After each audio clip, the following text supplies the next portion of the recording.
We are pain, that's all. We are God.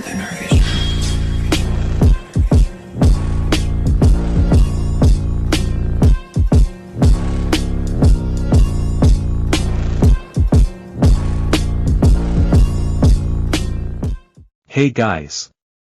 This is a good story, so check this one out. This is what if Naruto was the ghost of Ame. Not a sound. Not a flicker in the blackness of the void. Aim lost its ghost and darkness gained a leader, a shinobi that the leaf dares not cross. The people of the dark, suffering under tyranny and ravaged by a civil war, look up to the ghost for redemption. The silent night will be the one to show the enemies of the dark the way to the quiet insanity of the void.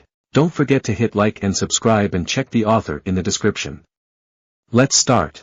Author's note. This story has a Naruto that is Nagato, Konan and Yahiko's age mate. It changes up the whole second and third shinobi war stories and it seriously alters the AIM orphan's backstory. It will not follow canon, so don't come at me for not sticking to the script. Seeing as this Naruto fought in the second war, then he will be older than the Konoha 9 and he will be more experienced. This Naruto is a veteran and, at this point, you shouldn't be surprised, he will be smart. The story starts after the second war, but Naruto's background will be explained. I don't want to spoil the story anymore. So without further ado, I give to you Silent Night, Chapter 1, Don't Turn Away From Me. 2 of the 3 living founding members of the Akatsuki were having an argument. A man with pale red hair and ominously glowing purple ringed eyes made to storm out of the Amekage's office, away from the person he was arguing with, before he could do something he would regret to his best friend, but the other person refused, grabbing Nagato by his shoulder and forcing him to turn around to face him.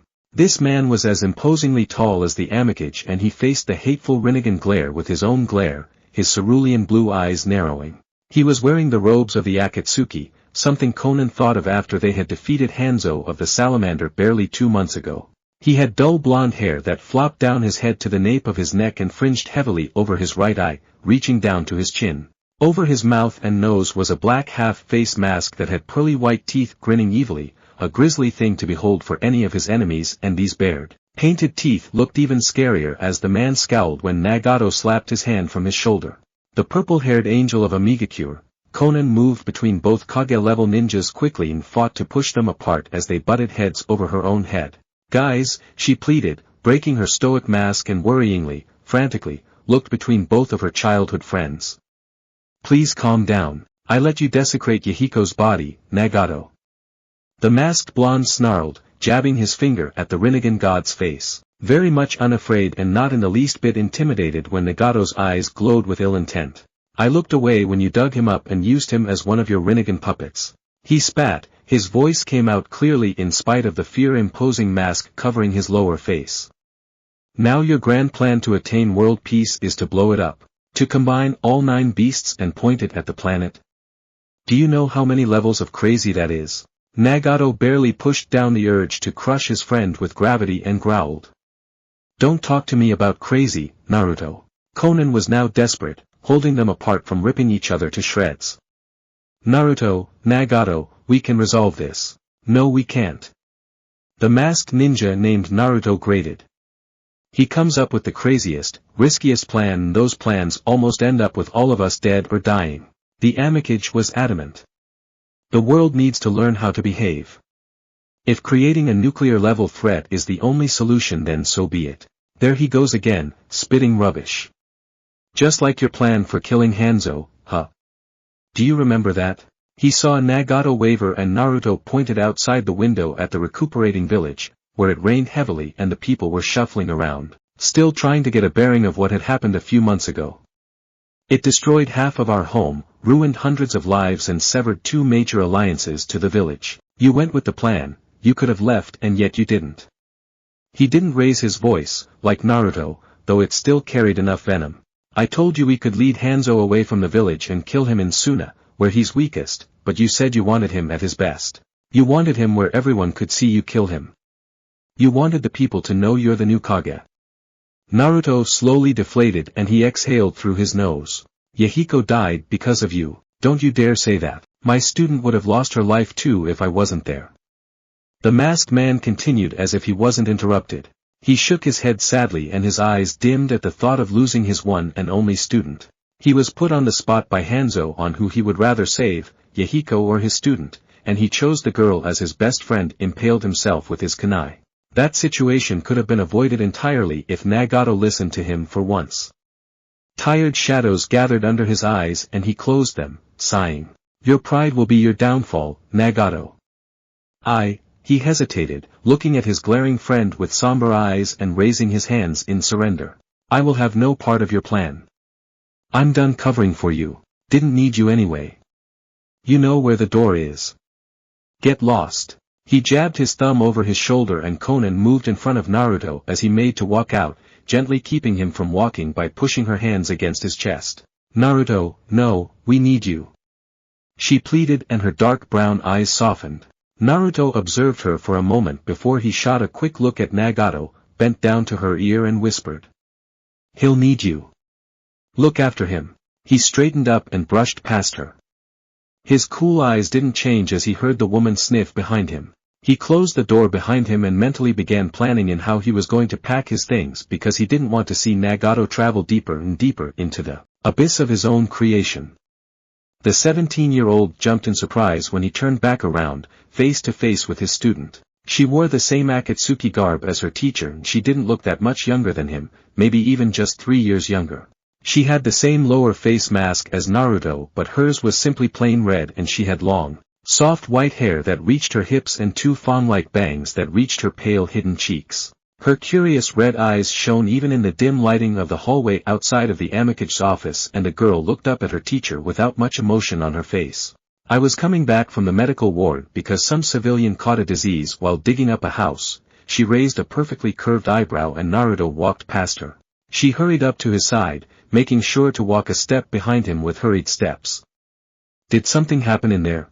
Oh, you know, Nagato's gone mad and Konan's going along with him, the usual. He flippantly answered the expressionless white-haired teen and the girl treaded lightly after him, her large Akatsuki robe making muted rustling sound with each step. He looked at her from the corner of his eyes, noticing that she was wearing a larger robe than the one she usually did. This one covered her hands and rose up to under her chin, where her lower face was protected by the half-mask. She was also wearing stainless silver-colored leggings, so he couldn't see her toes either. He wondered if it had anything to do with her bloodline. She furrowed her eyebrows softly and tugged his elbow. What do you mean, Naruto-sensei? Nothing you should worry about, Sueki. He exhaled. He laughed quietly when the girl still tugged on his elbow, calling for his attention. Then where are you going? I'm leaving AIM. It seemed the gravity of his words didn't really disturb her that much, as Naruto, his best friends and she had spent most of their lives in rain. She simply shrugged, still holding his elbow and skipping after him in the poor light leading towards his room. Okay, I only need 5 minutes to pack. I think you should stay back. His student's answer was an immediate, no. Naruto felt a groan coming up and he came to a stop, something that made his eagerly trailing though blank-faced apprentice run into his back. She moaned quietly and rubbed her nose over the mask with her free left hand, looking up interestedly to the back of her teacher's head. I'm not going to force you to come. I know, that's why I'm coming anyway. She said it so easily and with the most honest smile, a smile that shone through her bright red eyes and brightened up her pale face. It made the masked teacher scoff. He was the one that taught her that I smile technique. He studied her for a moment, mulling it over in his mind and ultimately reaching the decision that even if he ran away at the dead of night, she would find a way to track him. He couldn't shake her when she was a toddler. He couldn't shake her when he started learning from Orochimaru and he couldn't shake her when he went out on blind dates outside of AIM, in Rain Country, for the girl would invite herself to the table and take up all of the Naruto's attention from his date. The girl was fixated on him and he didn't know why.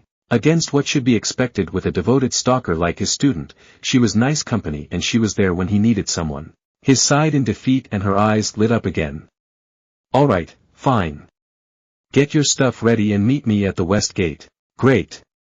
She breezily hugged the tall blonde and ran back the way they came from to her room on the opposite side of the tower.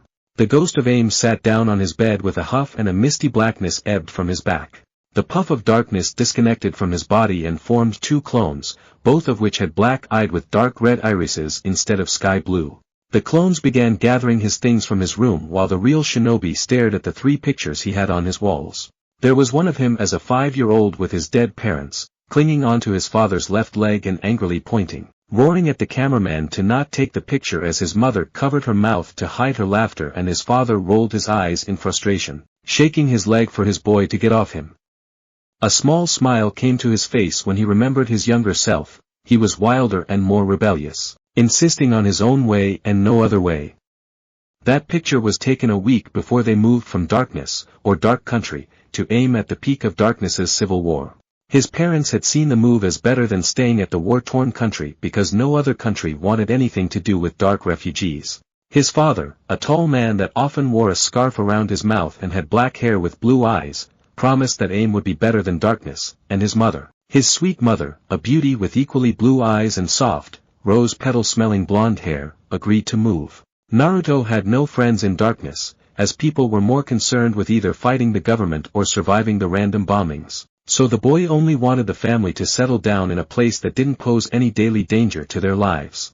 They stayed in the same town as his childhood friends, Yahiko, Nagato, and Konan, on the far outskirts of AIM, far from the conflict in Darkness and also away from the global war waging within Amegakure.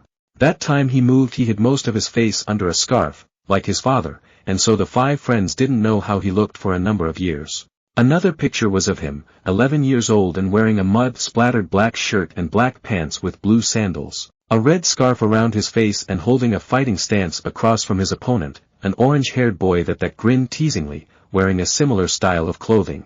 The ghost rubbed his eyes as he laughed at the memory. Yahiko had challenged him to a fight, claiming that Jiraiya's teachings were superior to Orochimaru's. Naruto didn't care much for the fight, so he declined, but Yahiko, that lovable idiot, thought blindsiding the student of Orochimaru with a ball of mud was a good idea. Hence the twitch in young Naruto's right eye and the smoky darkness behind him. That picture was 4 years after they had all lost their parents and 2 years after 2 of the legendary Sannin picked them to be their apprentices. Jiraiya went with Nagato, Yahiko and Konan and Naruto refused because he didn't want the Toad Sage's attention to be too divided. The last picture was of him standing in the heavy rain, with his right arm around her shoulder and playfully tousling his student's wet white hair with his other hand. Beaming at the camera, Sueki was giving him a side-eyed glare and crossing her arms. Both of them were wearing their half-masks and wearing the Akatsuki garb seeing as they were about to enter AIM to fight Hanzo, the then Amegakure. Naruto was, and is, 17 years old. The story of him finally accepting the white-haired girl into their circle of friends made the Kage rank ninja chuckle and stand up, accepting his bag from one of his clones, dispersing it back into dark release chakra. Tragedy truly brought out the best and worst in people. For the longest time Naruto had been content with staying in the background, behind his 3 best friends, and allowing them to take most of the credit while he watched their backs, protected them from any of their mistakes blowing up in their faces and put his body on the line so that they wouldn't die.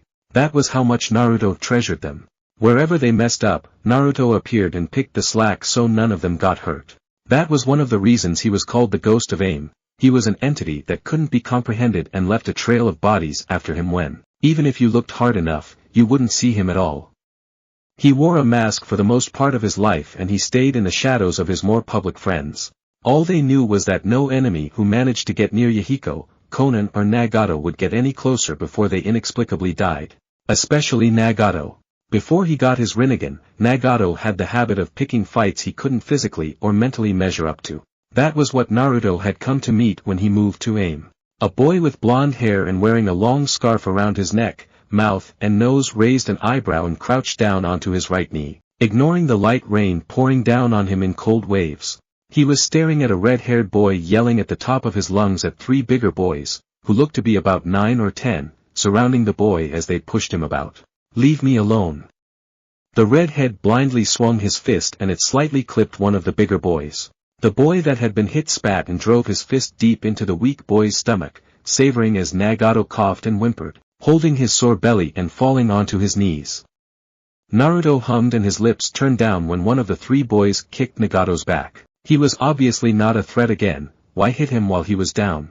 The 3 bullies had initially come to the boy for his pocket money and instead of giving them, Nagato had called their mothers, a word Naruto's mother would have murdered him over if he ever said it.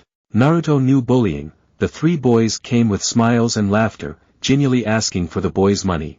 It was in the playground of the civilian school in the town, but the darkness-born boy knew no place was safe from bullies.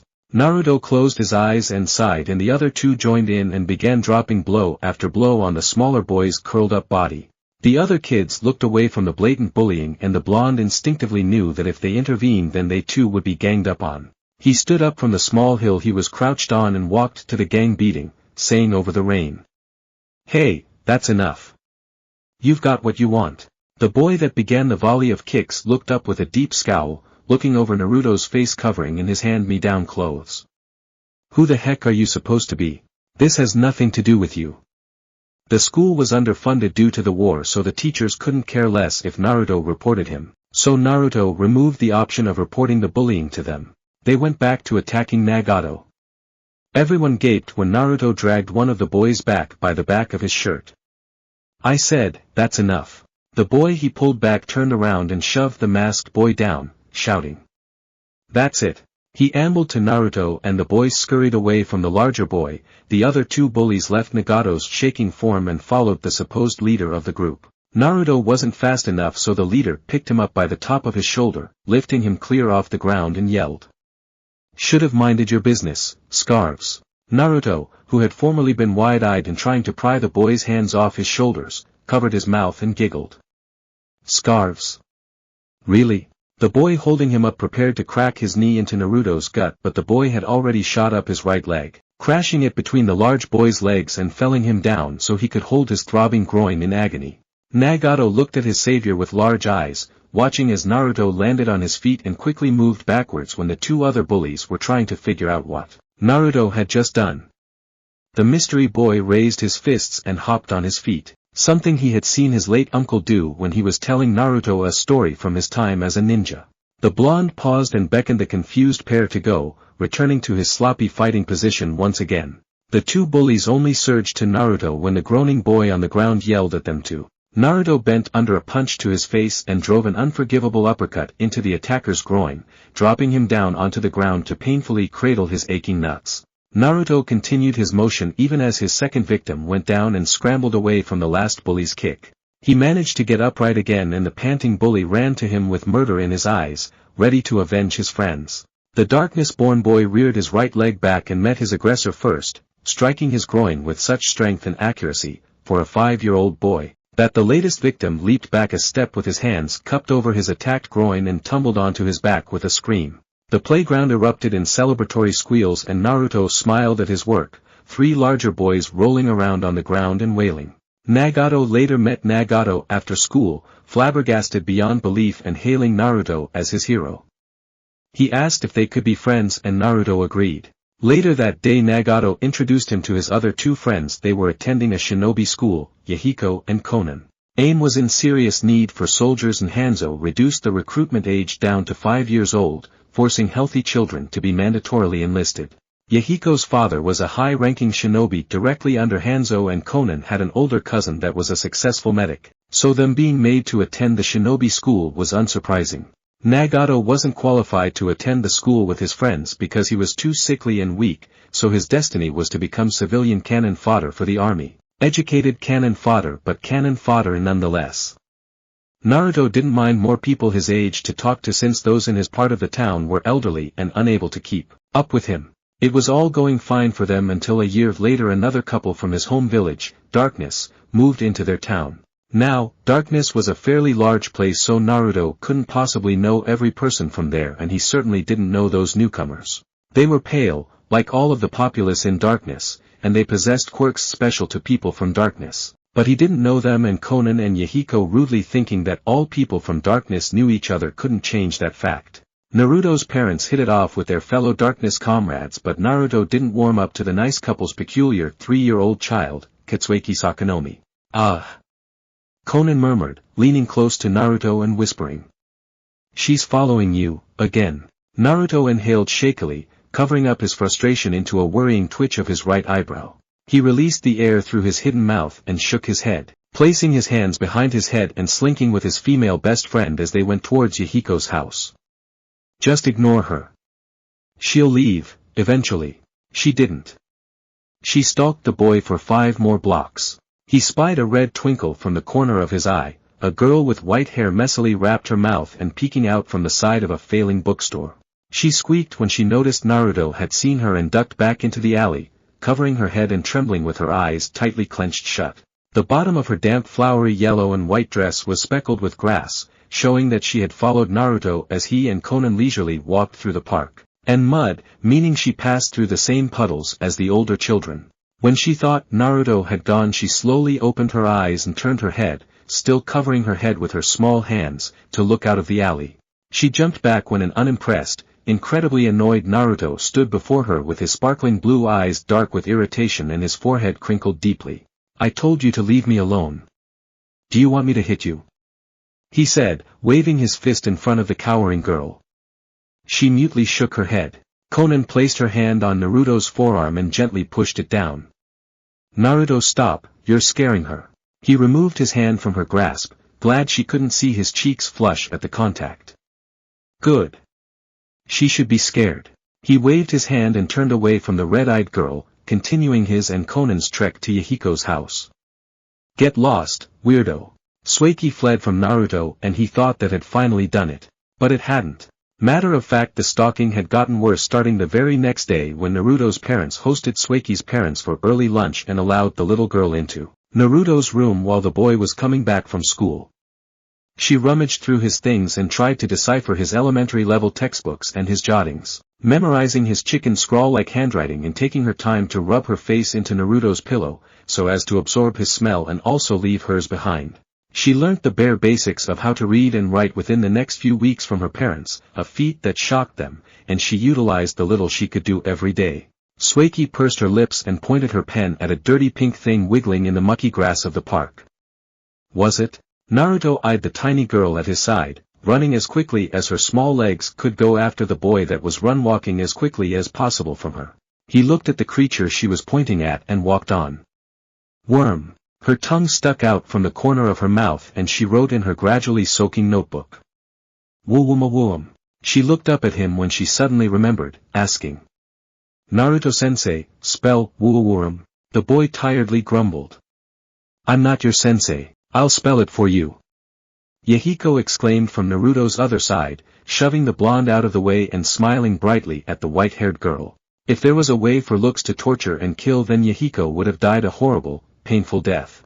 Suiki frostily narrowed her eyes at the orange-haired 6-year-old and gripped her pen tighter in her hands. Yahiko stepped back, surprised, and cleared his throat when the girl didn't speak, only glaring death at him. In an even more puzzling turn of events, she threw down her book and pen in outrage and, copying something she had seen Naruto do on numerous occasions, she clenched her fists and threw them forward. This time Naruto slipped before his confused friend and held Suiki back by her face, making the irate 3-year-old wildly swing her fists in a fruitless attempt at tagging who she thought was the orange-haired boy. Nagato crowed with laughter. I think you got her mad, Yahiko. He joined Conan and waggled his eyebrows teasingly at the tired blonde. I know one way to calm her down. Naruto sighed and muttered. Shut up, idiots. He was honestly tired of chasing the girl away and he was tired of running away. He was tired of her looking at him like he was some kind of gift from the heavens, always coming to him with questions and for help. He was tired of the assumptions his friends made, that Suiki had a crush on him. Naruto scoffed. Ridiculous. She's just being a weirdo, like always. Suiki pushed and fought against his hand, preventing her from futilely wailing on his friend. A creepy weirdo freak that won't stop stalking me. He rubbed the bridge of his nose with his other hand's pointer finger and thumb and said.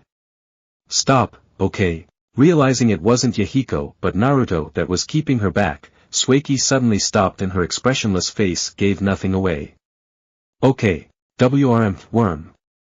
Are you happy? He grumbled as he released her face. She picked up her book and scribbled the words in, bobbing her head. Yes, I am. Suiki, from what Naruto knew, wasn't much on smiling, or showing any emotions for that matter. The most he could get from her, since she now had a red bandana over her lower face, were the infinitesimally changes in her blood-red eyes when she was pleased or displeased with something. Now her eyes glittered and she pushed her book into his face, asking. Is this it? He could hardly read what she had written but he still nodded. Yeah, sure. The group went on, Yahiko quickly getting over his hurt feelings when Conan asked him if he had orange juice at his house. Sueki pointed at a brown mound that distinctively looked and smelt different than mud.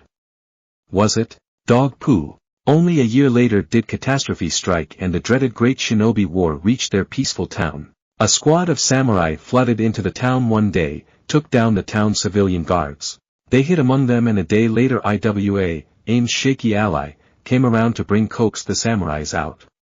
The fight had been long drawn out and it was out of control. Nagato's parents were initially killed gruesomely by the samurai because they were stopping the Iron Country soldiers from looting their house, and Yahiko's father was away at the war front with Hanzo, and seeing as the orange-haired boy didn't have any mother he couldn't stay alone. So they ran to Naruto's home and hid with their friend's family. The next day, when Naruto's parents were ushering them out of the house so they could flee to Fire Country, his parents stepped on an active mine set up by Iwa Shinobi. The only thing going through Naruto's mind, as he fought the urge to look at the bloody, scattered remains of his parents, was to calm his friends down and find a good place to hide until everything calmed down. In his search of refuge, after stowing a passed-out Nagato and Yahiko under an ignorable shrub, he found Conan blankly cradling her mother's head.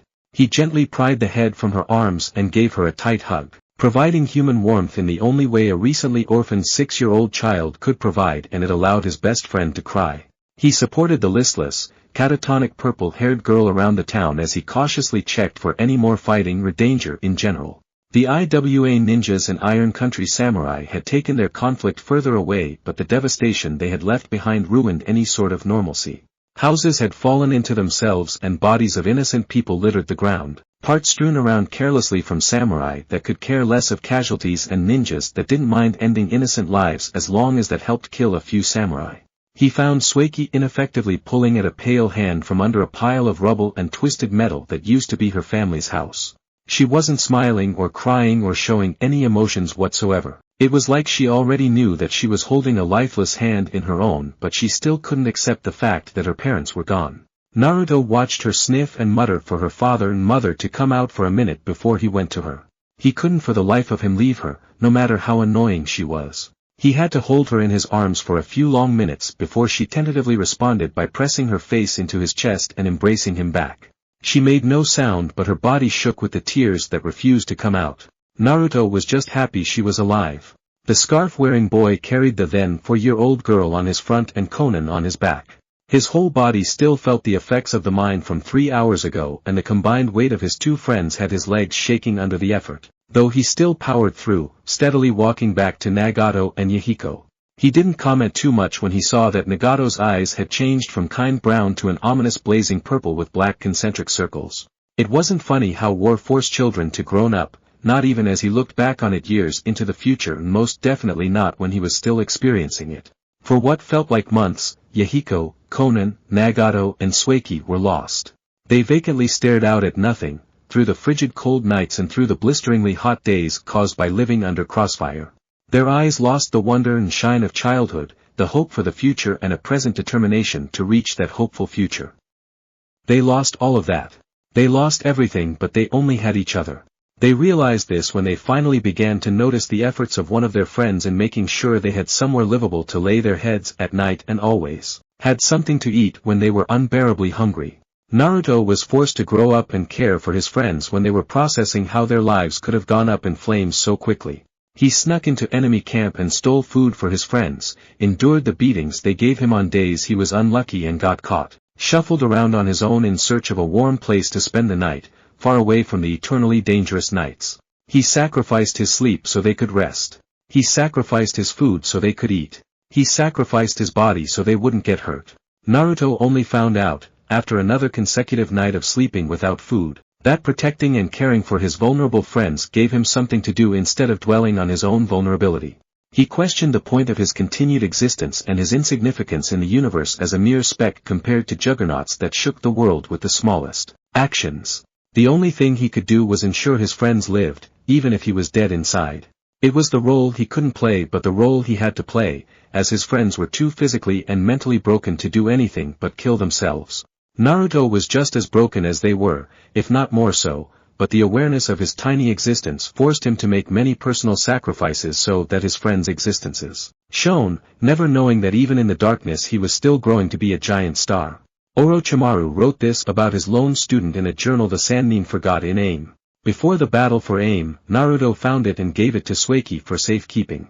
She seemed to appreciate it, even more so with the words the future Nuke Nin wrote about her teacher. Life was crazy and the ghost of AIM lived for his friends. The 7-year-old had to make do with what he had, which was absolutely nothing, and he managed this nothing for 2 painful years, making sure his friends kept their spirits up in spite of the terrible war going on around them. Suiki was the first to pull out of her daze and she dutifully devoted her life to the person that had cared for her when she couldn't care for herself, learning from Naruto as if he was her only hope and eating everything he told her like it would be her last time hearing his voice. She took learning from Naruto to another level and Naruto was fine with that now. It was her way of coping.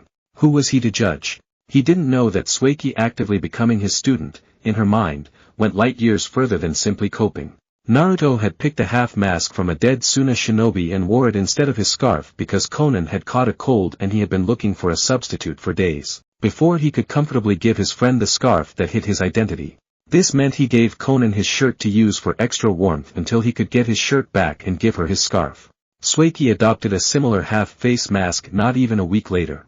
The Sannin showed up and Jiraiya offered to teach them all but Naruto said no for himself.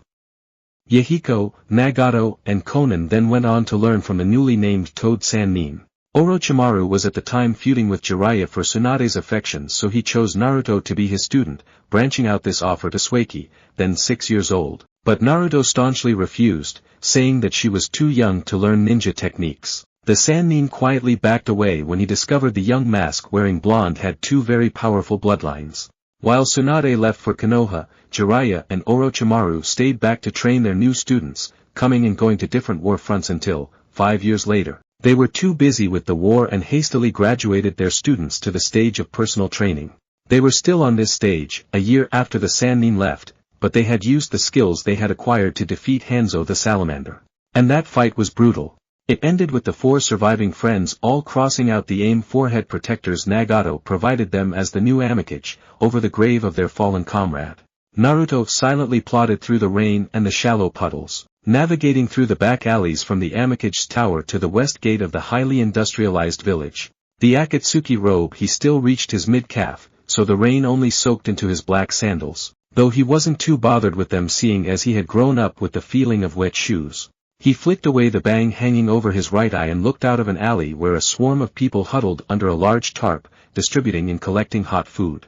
There was a small stir as a boy about 10 years old turned in his direction, catching the attention on of who Naruto could guess was his brother and his sister but no one else. They squinted to look into the pitch blackness of the alley and the low afternoon sun for who they thought they saw.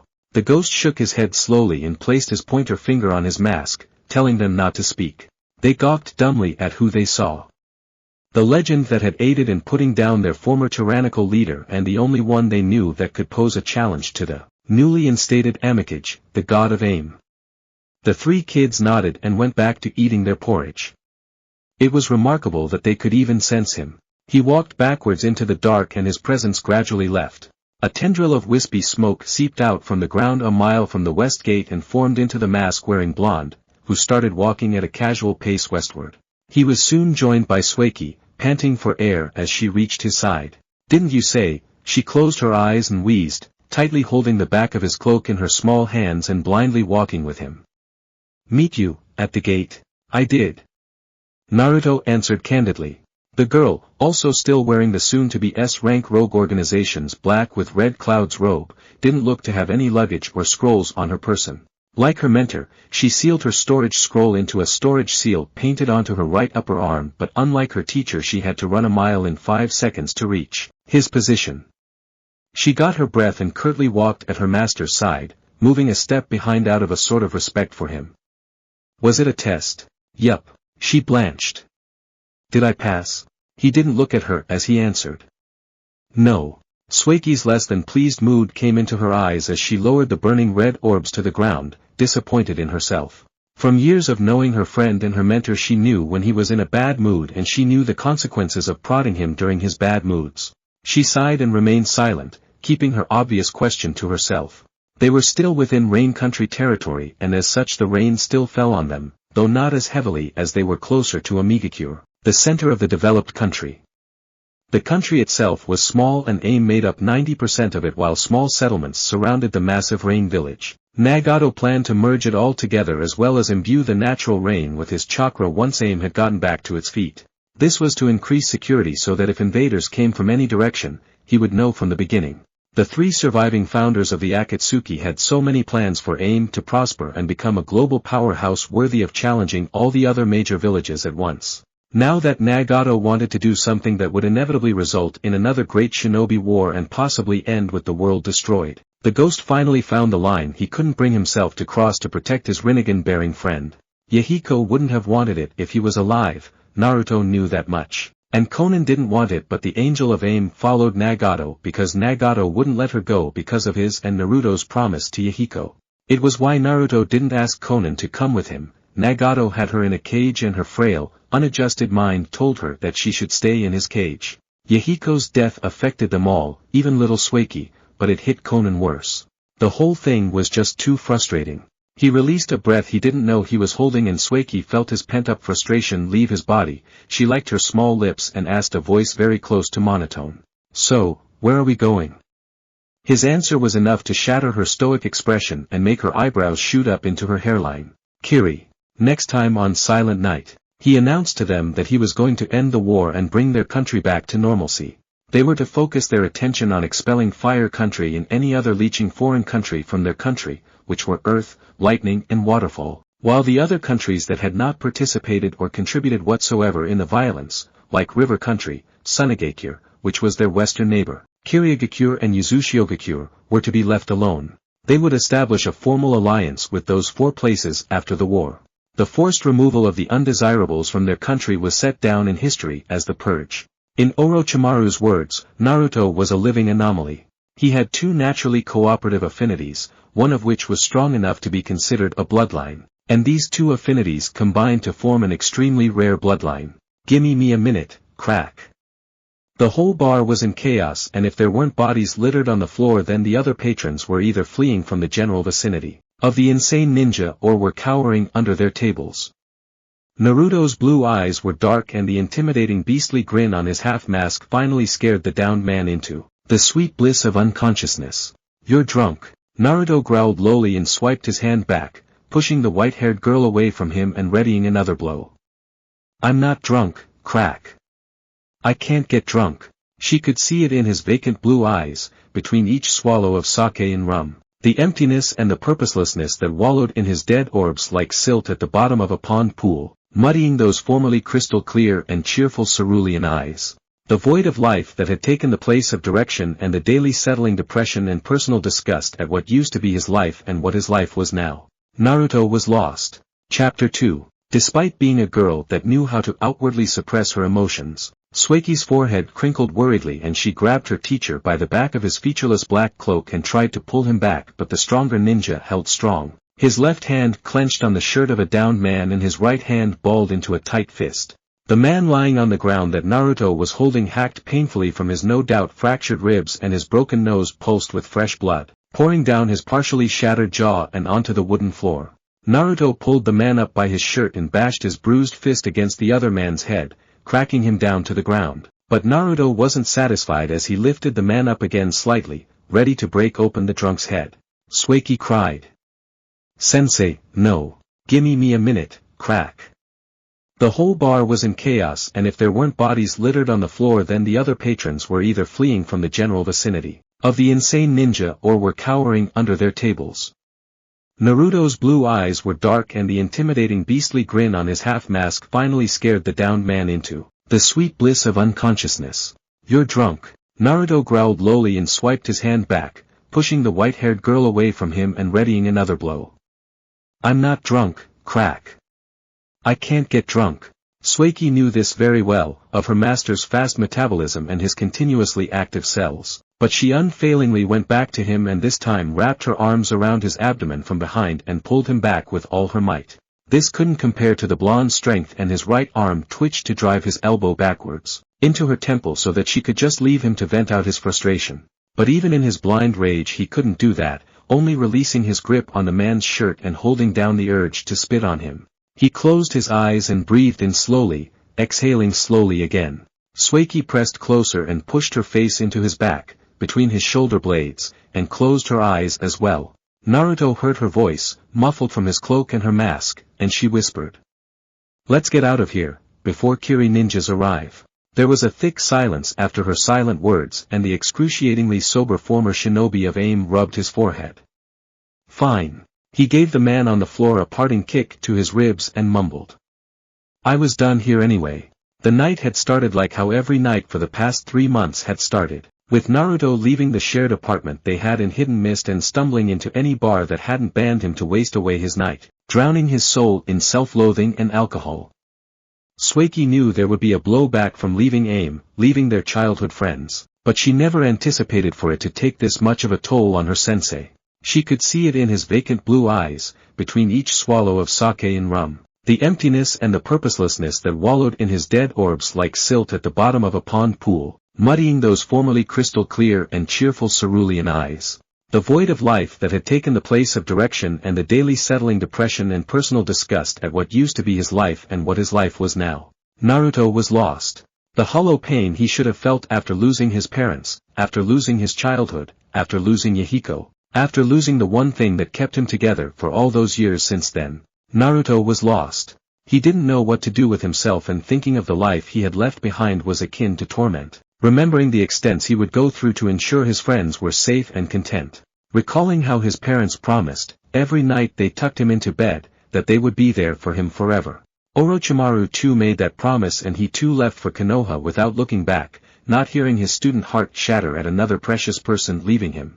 Night after night he would hope that his kidneys would finally give out and allow him to feel some sort of agony, hoping for even the littlest reprieve into the stupor brought upon by alcohol so that he would leave the world behind for the moment and forget his worries. But there was no drink strong enough to put him down, so he took out his anger at yet another failure at getting drunk on anyone that was near him, barring Sueki, who he would skirt around to get around the war zone that was the bar, never once taking off his mask but always somehow finishing his drinks. Day after day he would sit on a chair by the window and stare out at the thick white mist of the village. Unmoving, cold, like he was an uninhabited shell, rigid and imperceptibly breathing. While Sueki briefly left the apartment to hunt for food and money, usually by bringing back Kiri missing ninjas and using the bounty to fuel her teacher's nightly bar hopping and binge drinking. She knew he would feel lost and he became violent to find any kind of feeling to fill the place his motivation used to be. Yet, she refused to leave him. Naruto didn't abandon her during her darkest time and she was not going to abandon him either.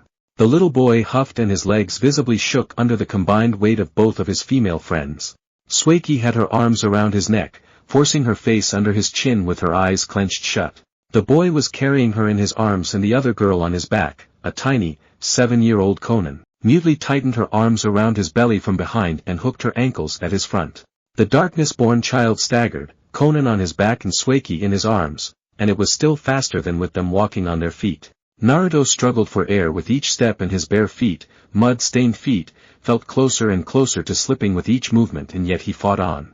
His arms hugged the young girl closer to him and Conan moved slightly on his back, closing her hands into fists on his belly and gathering his shirt in her small hands. He wheezed and his mother briefly flashed through his mind, so quick anyone else would have noticed and the boy shivered, suppressing his tears. Her bright smile and her radiant blonde hair, her impeccable grace and her unshakable stance on life. No matter what happened and what she went through she always found a reason to smile, if it was only to lift her mood or to lift her husband or her son's mood. Tears found their way down Naruto's eyes at the thought of his mother's sunny disposition. It seemed like nothing was going to bring her down, not the civil war in darkness. Not the shinobi war going on outside and inside of darkness and not the rampant destruction of property from the Iron Country samurai that invaded or when the IWA arrived. She carried a shimmering smile for her son as she pulled him by his hand, guiding him, and in turn Nagato and Yahiko, after Naruto's father, who stealthily urged them to quicken their pace. Nowhere was safe and yet she smiled. Naruto grit his teeth as more tears washed down his dirty face, struggling as he moved. His mother kept repeating something to him, so occasionally that it sounded so much like a mantra. A hurried mantra to keep her precious son's spirit up in spite of the blood-soaked rubble their formerly peaceful town had become. Sueki, Conan, he whispered, amid the distant cacophony of warfare occurring to his far right. The girls didn't move at his voice. WWER, we're going to be okay. Sueki, wrapping her right arm around her teacher's lower back and fit herself under his right arm, guiding him as he listlessly trudged through the misty village. His eyes became a cold, dark blue abyss of vacant darkness, walking without purpose and only directed by his loyal student. She held Naruto close and repeated those very same words he said to them, over and over again, so that they would never completely despair in their situation. Sensei, he didn't move at her voice, as if he had not heard her at all. We're going to be okay. They had pretty much severed their ties to AIM, and their two close friends, and the girl was struggling to make ends meet by working multiple jobs, catching up to 10 missing ninjas within the water country vicinity, specifically around Kiri, and they were low-ranked, hardly worth anything at all. It was them now, as it always had been for the past 3 months. Naruto just needed some more time to find himself again, she consoled herself. We're going to be okay. The next day was different. They had been running low on cash and Sueki had already hunted most of the missing shinobi close to Amegakure, so she had to venture outwards, closer to Lightning Country in search of missing shinobi whose bounty could take them through 3 days relatively comfortably. She returned back to their humble apartment in the misty warmth of Kiri's suburbs late in the night. Sensei, I'm home. The stoic, red-eyed girl called from the door as she opened it. She stopped abruptly when she encountered thick darkness inside the house. Her eyes narrowed instinctively, preparing to defend herself as well as searching for her teacher. She saw a blue glint from the corner of her eyes and her blood-red eyes shifted there, where she found a set of crystal blue eyes sighting on a chair wedged in the corner of the room, beside a coffee table with a switched-off lamp on it. The only source of light in the depressingly dark room was from the window on the other side of the room, shooting streetlights into the dreary room and giving the person sitting on the chair a vague, dark form. Any other feature was hard to discern, even the face, but the bright blue eyes of the person had Sueki drop her guard and fully turn to him, cocking her head to the side with her eyebrows crinkled in concern. She nodded. Hey. Naruto was silent for a moment, simply staring back at her for a long minute before he answered in a very low voice. Hey. Sueki crossed her arms, her large black, featureless cloak moving with her action and showing her silver leggings and her silver gloves peeking out from her sleeves. So, sitting in the dark she said with a slight joking smirk. Is this a new thing or? She heard a low hum of laughter from the corner of the room and her teacher sat back, making the couch creak quietly as he did so. I was thinking about something.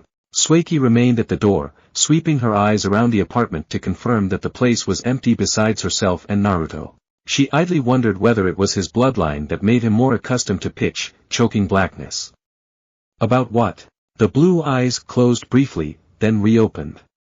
Why are you still here, Sueki? The white-haired girl snorted, like the answer was obvious. 'Cause I want to be here. She walked closer to him but stopped when what she thought was his hand flicked up, telling her to stay away. I'm the student and you're the master. I've still got a lot to learn from you. Is that all? Naruto mumbled to the 14-year-old former AIM Jounin Kunoichi. Konan and Nagato can teach you whatever you want to learn. I don't know anything special I can teach you. Come on sensei, you know that's not true. She interrupted him, raising a single white eyebrow. Everything I know is because you taught them to me. Plus, her expressionless face warmed and a tiny smile curved up on her lips, her crimson eyes deepened familiarly and some color came to her pale face. You're a very important person to me. More important than Yahiko and Konan and Nagato? Naruto asked with narrowed, skeptical eyes. Like you won't even believe. Sueki answered easily, without pause for thought or reflection. She was glad to see her teacher speaking to her for the first time in months. Words couldn't even begin to describe what Naruto meant to Sueki, and the teacher saw this from her eyes. A pale hand reached up from his right and clicked on the lamp on the small table at his side. It was then she noticed that his famous half-mask was lying on the table, beside the lamp. Light washed over her teacher's face and the girl's eyes widened. She gasped with her hand over her masked mouth, barely stopping herself from stepping back in morbid shock. Sensei, what happened? Naruto clicked the lamp off and she could see his vague figure shrugging carelessly. I don't know, probably has to do with my dual bloodlines. Sueki was still trying to get over what she had seen, her master's face. She could only open and close her hidden mouth in horror. The usually composed, stoic teen couldn't hide the surprise in her eyes. It's been like that since after we killed Hanzo. But, yeah, I know. I didn't want you guys to worry, so I went to ask Orochimaru if he knew what was happening. I didn't take long in Konoha. He had no idea what was happening, but I suspected it had something to do with my bloodlines. He saw the betrayal on her face and his eyes dipped down. You were still in the hospital. Nagato could have helped, somehow, she said suddenly, then she jabbed her thumb to her chest and spat. I can help. Don't. He said with a raised hand, silencing her. This has nothing to do with my blood. He motioned at his face. It's been like this for months, so I think it won't get worse. Sueki cleared all emotions from her face, straightening up. What now? Do you still want to stay? His eyes fixed hers and gauged her reply. Yes. The hand still on the switch of the lamp slid down and picked up his half-mask, putting it on so that it covered his nose and his mouth and fixing it in place. The same hand switched on the light and Naruto stood up. As you wish. He passed her and opened the door. She grabbed his elbow and asked. Where are you going? We're going to train. This time her eyes widened with excitement. Hi, sensei. The civil war in Hidden Darkness, or Dark Country, sparked up about a year after the Second Great Ninja War erupted. The country had formerly been unconcerned with the massive global war and had closed its borders for any of the conflict to flow in, but then the daimyo, a man known to have had a Konoha-born father and a Dark Country-born mother, opened the country's borders for Fire Country and began supplying them with able-bodied shinobi and their vast generational intellect to assist them in their war efforts. It was small and insignificant at first, only a few ninjas, some solid oak trees and a large basket of pure obsidian iron, but then it increased and Fire Country demanded more and more from the small nation. The daimyo caved and allowed the bigger country to influence it. Dark Country was rich with unique bloodline holders that were grouped into 7 distinct clans, all of whom were united under Dark Country for thousands of years. These clans had subdivisions of their different bloodlines, but the single fact was that they were all at peace with each other and had close ties with other clans for an uncountable number of years since the creation of their country. The daimyo was brought out from what was considered a royal clan, which was the clan that didn't have any bloodline of note and would have been seen as civilians if they were in any other country. The royal clan had not done anything special in the unification of the 7 clans, as they weren't considered a clan back then and thus weren't included in the 7 clans, but the founder of the country, a dark and light release user, had appointed the cluster of bloodline-less men and women as the leaders of the country. The reason was unclear, but the 7 clans went with it out of their deep respect for their founder. The present daimyo had pretty much sold all of Dark Country to Fire Country, making the smaller country an unofficial annex of the larger and more influential country, thereby dragging Dark Country into the unexplained skirmish of the Second Great Ninja War. He had given virtually everything to Fire Country in support of the war, except any clan as a whole, and this left close to nothing for the people of darkness. Konoha ninjas populated the country and plundered civilian families and clans of what little they had while the daimyo ordered them to do nothing about it. It was when the daimyo had signed away the deeds of an entire clan, the Kurama clan, did the civil war start. Forces loyal to the daimyo fought against the rebels, which comprised of the 7 now 6 clans. This had gone on for years and Konoha, satisfied with what it had leached out of darkness, pulled away and did nothing to stop the feuding between the royal clan and the rebel forces. Darkness was an unsafe place to live, despite the Second Great War ending after Hanzo had been killed by the 4 Akatsuki founders, with the backing of the rest of the Akatsuki.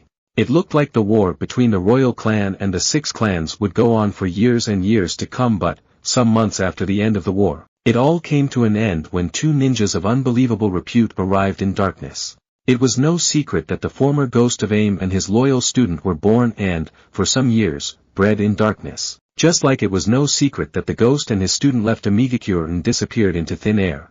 The adoration the 7 clans had for the ghost was astonishing. The respect and admiration went beyond logic, and for good reason too. The ghost was easily a double S-rank ninja that had been able to fight Hanzo and the ninjas loyal to the dead Kage for 7 hours straight until the current Kage had been able to gather his wits and add his support. It was then he had been dubbed with the moniker of Ghost. Then there was the fact that the ghost was the one that had trained his high A-rank student, a white-haired girl with red eyes that they also knew was from darkness. Add in the fact that the ghost was not someone to brag of his accomplishments and had been known to get off the pedestal the people of Aim placed him on to help Rain Country recover from the ravages of war. The blonde enigma was a rallying cry for the rebels, despite the ghost not stepping foot in darkness, and the royal clan saw his existence as a threat to their power. As the 17-year-old legend had never been back from AIM to Dark Country, and yet he had more adoration from the 7 clans than they could have ever hoped for. Their biggest nightmare was if the ghost made a return to Dark Country. That nightmare came to reality exactly 6 months after the conclusion of the Second Great War. The leader of the rebels, a holder of the rare Mercury release Kekai Genkai, fell onto his knees and opened his arms as the terror-inspiring blonde entered the rebel command tent. The man stared up at the teenager with his muddy brown eyes, and his guards, 5 in number, followed suit when they too recognized the person before them. He bowed his head. "Lord Naruto, you have returned." Unaware of his popularity in his home country, the blonde, half-mask-wearing shinobi raised a questioning eyebrow. "Lord?" He was then filled up on how he had reached such a high status for the people of darkness. At first the rebellion had been to remove the royal clan as the leading family, but then it expanded to the 7 clans recognizing their northern neighbor, Fire Country, as the larger problem. Then news of a single shinobi killing and maiming scores of Konoha ninjas by himself reached them and was immediately tied to darkness, seeing as they found Naruto and Katsueki in their birth registries. More and more news came, in spite of the civil war, and, ever so slowly, the people of Dark Country began hailing the ghost of AIM for successfully expelling Konoha ninjas from AIM and helping to end the war. Fire Country was despised and was almost directly the cause of the civil war, and anyone that could basically bat away the leaf was a hero in their books. The 7 clans and the clanless people had resolved to ask the ghost to come back to their country when their civil war was ended. Naruto overlooked the man's enthusiastic welcome and the bowed guards and had the leader call for all of the clan heads to assemble as many of their ninjas in front of the tent. When that had been done and he exited the tent to speak to the gathered ninjas, he was forced to face the sheer magnitude of adoration the ninjas and civilians of darkness had for him. Hundreds of people were on their knees, their hands over their hearts and their heads bowed in submission. The black-cloaked man slowly looked over the multitude before him, astounded by how deep in gratitude they were for him simply being there. He looked at Sueki from the corner of his eyes and saw her tilt her head down towards him, not fully bowing but also offering him her undying loyalty. It was humbling how much they believed in him, and it warmed his heart to think that they saw him as a source of strength. He announced to them that he was going to end the war and bring their country back to normalcy. They were to focus their attention on expelling Fire Country and any other leeching foreign country from their country, which were Earth, Lightning and Waterfall, while the other countries that had not participated or contributed whatsoever in the violence, like River Country, Sunagakure, which was their western neighbor, Kiriagakure and Yuzushiogakure, were to be left alone. They would establish a formal alliance with those 4 places after the war. Naruto made sure to do his research before entering the rebel camp. Like how he knew no self-respecting dark female would willingly procreate with any of those from the list of undesirable countries. There were Konoha fathered children from women that had not given their consent to their aggressors, and no female from Naruto's detailed research wanted anything to do with the father of their children, but they would fight tooth and nail keep their children. The forced removal of the undesirables from their country was set down in history as the Purge, as darkness was essentially removing all the countries and villages that had done nothing but harm them. This action alone bolstered the people of the country to unite even more under Naruto, as they no more divided their attention between fighting the royal clan and defending their people from the undesirables. This made it faster. No undesirable was safe. If they failed to vacate the country, then they would be lynched and their bloody or severely burned carcasses were left on the border for their respective countries to retrieve them, if they wanted. Else their corpses would be used as manure. They did this within the span of 3 days of the, at first, mass expulsion before it became more methodical and careful so as not to accidentally kick out a future ally. As this was going on, the territory occupied by the royal clan began to reduce as more and more foreign ninjas were ejected from darkness. Their influence reduced and their manpower became less and less specialized, ranging from shinobi and samurai of low C rank to mid-A rank. The dense forest within darkness that served as the border separating them from Fire Country, at their north, regained its vitality as the nature chakra that had been lacking in the area due to systematic deforestation returned. Pitch black, soul-sucking darkness flooded the forest and animal life steadily restarted as well. The royal clan hid away in their only surviving temple, situated close to the night forest, as close to Fire Country as possible. Formerly, a great number of their forces included foreign ninjas, but lately they were all getting brutally murdered by something so quick they couldn't see it coming until their heads rolled.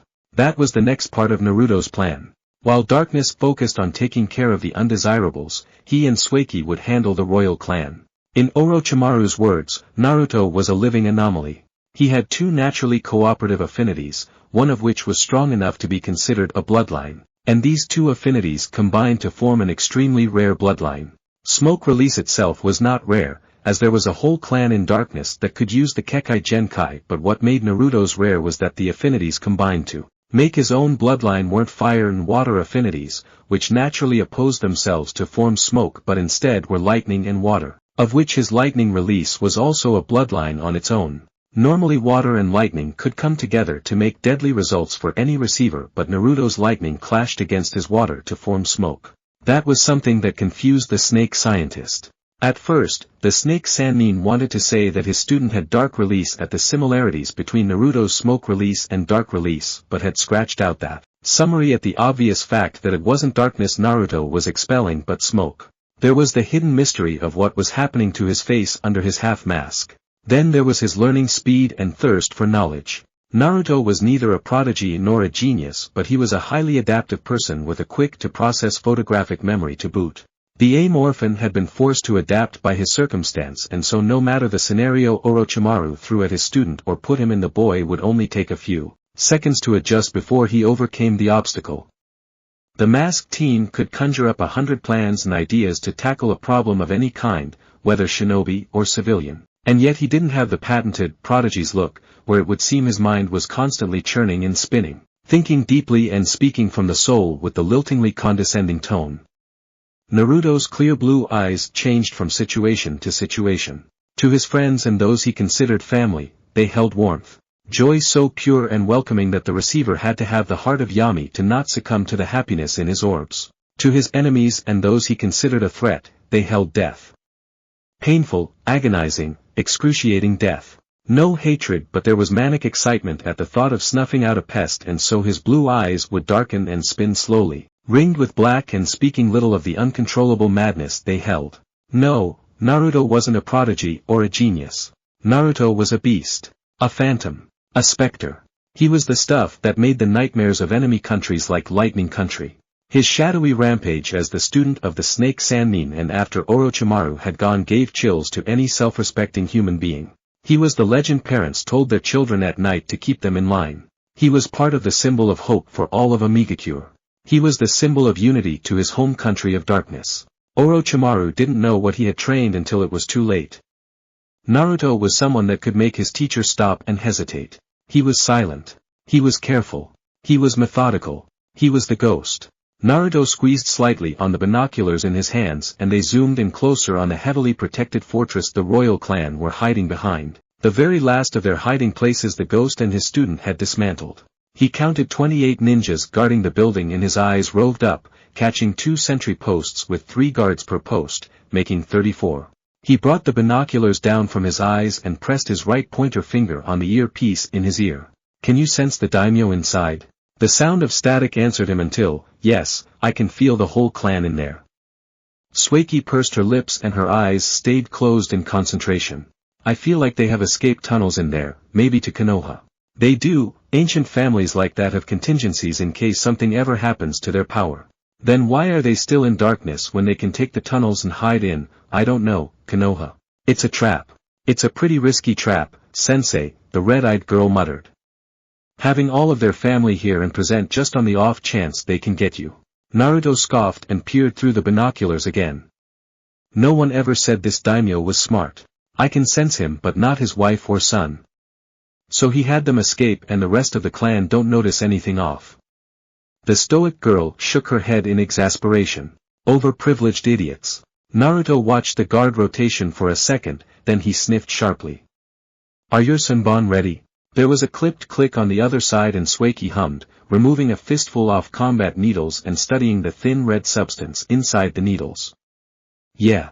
Take out the 2 sentries at the top and I'll handle the ones at the bottom. If the alarm goes off then the royal clan will flee through those tunnels maybe. Confirm your kills. Roger. Any questions? Just one. Why are we doing this again?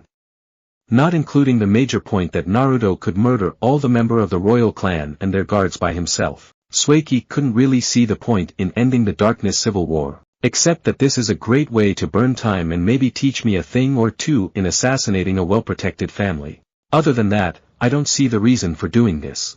Naruto dropped his binoculars and stored them into a large storage seal hanging on his lower back by a thin yet strong string crossed over his torso. He flexed his fingers and answered. My mum always said that no matter the nature or gravity of a problem, a child can and will always return back home, or something like that. His eyes narrowed and he exhaled, a small burst of thick black smoke blasted from his mask. And, I promised my pa that I'd come back to Dark Country, whether the war ended or not. Naruto's father didn't ask his child to make that promise, but Naruto, after listening to what had caused the civil war, swore he would return one day. It was going to be a handful now that the people recognized his power. They would most likely want him to stay back after the war. Instinctively, the blonde teacher sensed his masked student's green thoughts and chuckled with his eyes curved up in a smile. What's wrong? Underneath her half-mask, Sueki frowned, shattering her emotionless mask, and her red eyes squinted with mild annoyance.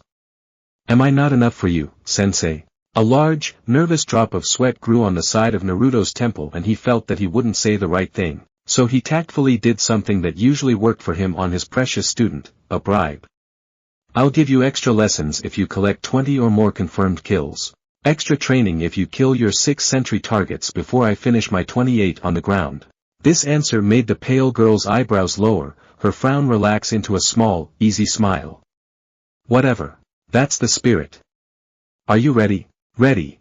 On 3, amusement danced in his eyes when he saw a flash of red shoot out from Sueki's position, sinking deep into a sentry shinobi's neck. The ninja turned around and swung his fist right into his comrade's face, burying his foot in his other comrade's stomach, while Sueki repeated her first action of throwing another senbon, but this time she switched places with the blood-filled needle, appearing on top of a female Konoha sentry in a burst of red chakra, landed on the grown woman's shoulder with her feet framing the kunoichi's head. The girl flicked 2 more needles and they impaled the foreheads of the Konoha ninja's 2 comrades and ended the flurry of attacks by bringing down the stunned ninja she was standing on with a stomp to the center of her head. Sueki blew out a breath and dusted her plain black cloak daintily, just as the first senbon victim finished crushing the heads of his teammates with his fists. This happened within 20 seconds. Meanwhile with Naruto, the same split second the senbon left his student's right hand he disappeared in a small plume of black smoke, fizzling into non-existence and reappearing before his first victim. He stabbed a kunai deep into the side of the man's head and left again in a burst of smoke, carving out a thick line on the necks of 3 other ninjas after 3 consecutive pops of smoke, seemingly from out of nowhere. Pomph! Pomph! Muffled pops echoed in a vacuum of silence around the royal clan's last hideout and the resulting smoke vacated as quickly as it arrived, whereas a person would crumple onto the ground, dead. Most of their throats slit with the precision only a practiced surgeon would know, so as to quickly bleed out the target and end their lives. It was like looking at death teleporting around the building, except this death could not be seen and was only sensed as the line of blood left their necks. One moment they were looking around and then the next they were on the ground, choking on their blood and vainly gurgling for air. No one saw anything coming until it had happened and their attacker had moved to his other targets. The last person to go down only felt a knife slide over his throat, opening up his jugular and sealing his fate. He fell down onto his face and saw a pair of feet clad in black shinobi sandals stop at his head. His eyes began closing in painful slumber as he heard his killer mumble. That's 22 seconds. I guess you win, Sue. Another pair of feet crunched up close to the first pair, this one wearing dark red sandals and her toenails also painted an almost identical shade of red. The first person visibly leaned back as the second came closer. This one, clearly female, replied. Cool. Alright, let's go kill this guy, Naruto said, stepping around Sueki, away from his dead last victim, and his body broke up into thick black smoke, melting through the infinitesimally small crack from the sealed-shut main door. Sueki huffed and scratched her chin, wondering how she was going to get into the building without triggering the alarms. She swore quietly, barely maintaining composure, and swore to herself she would have her teacher show her how he used his hidden art, secret smoke technique, body smoke tunnel transformation, or at least a variation of it that would suit her bloodline. She swore once again and clambered up the wall of the fortified temple to one of the sentry posts on the top, layering her palms and feet with chakra to stick here securely with each upward leap. She landed carefully and removed a single key from the pocket of a dead sentry, using it to jiggle open the trap door on the floor of the sentry post and dropping inside with her crimson-red eyes burning with determination. She was going to have those extra lessons from her dear teacher, even if it killed her. By sunrise the next morning, before a gathering of as many as 100,000 darkness citizens that had traveled far and wide 2 days prior to the attack on the daimyo's fortress, it was announced that the daimyo of Dark Country, the head of the royal clan, had been ousted and the royal clan in entirety was disbanded, exiled out of the country without any money or resources to their name, as everything they owned, including the clothes off their backs, was seized by the 2 invading ninjas as they were kicked out of their home. The royal clan's estates and properties were rightfully taken back by the people of darkness, and as the very last ex-clan member of the royal clan fled the country, but naked, the borders were closed up by high-powered seals created by the country's foremost seal masters. A week-long celebration ensued, and the people of darkness, as well as the other foreign people from countries darkness did not despise, joyously celebrated the return of peace to the formerly war-torn country. Not really minding the locked borders, for everyone was simply glad to be alive at the end of the terrible civil war. This 7-day party was organized by the rebel leader and the 6 clan heads, maintained from going out of control by equally happy ninjas.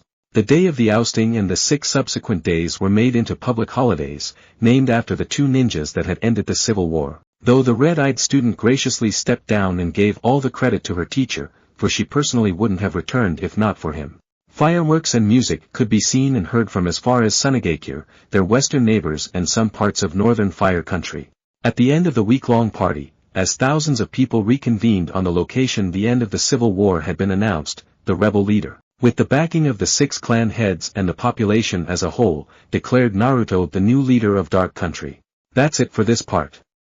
Thank you for watching and see you in the next video. Chapter 3. First Order of Business. Naruto waved for silence and it immediately came. His strong voice said over the turgid silence of the thousands of people standing before him, all whom stared up at his with rapt attention and reverence.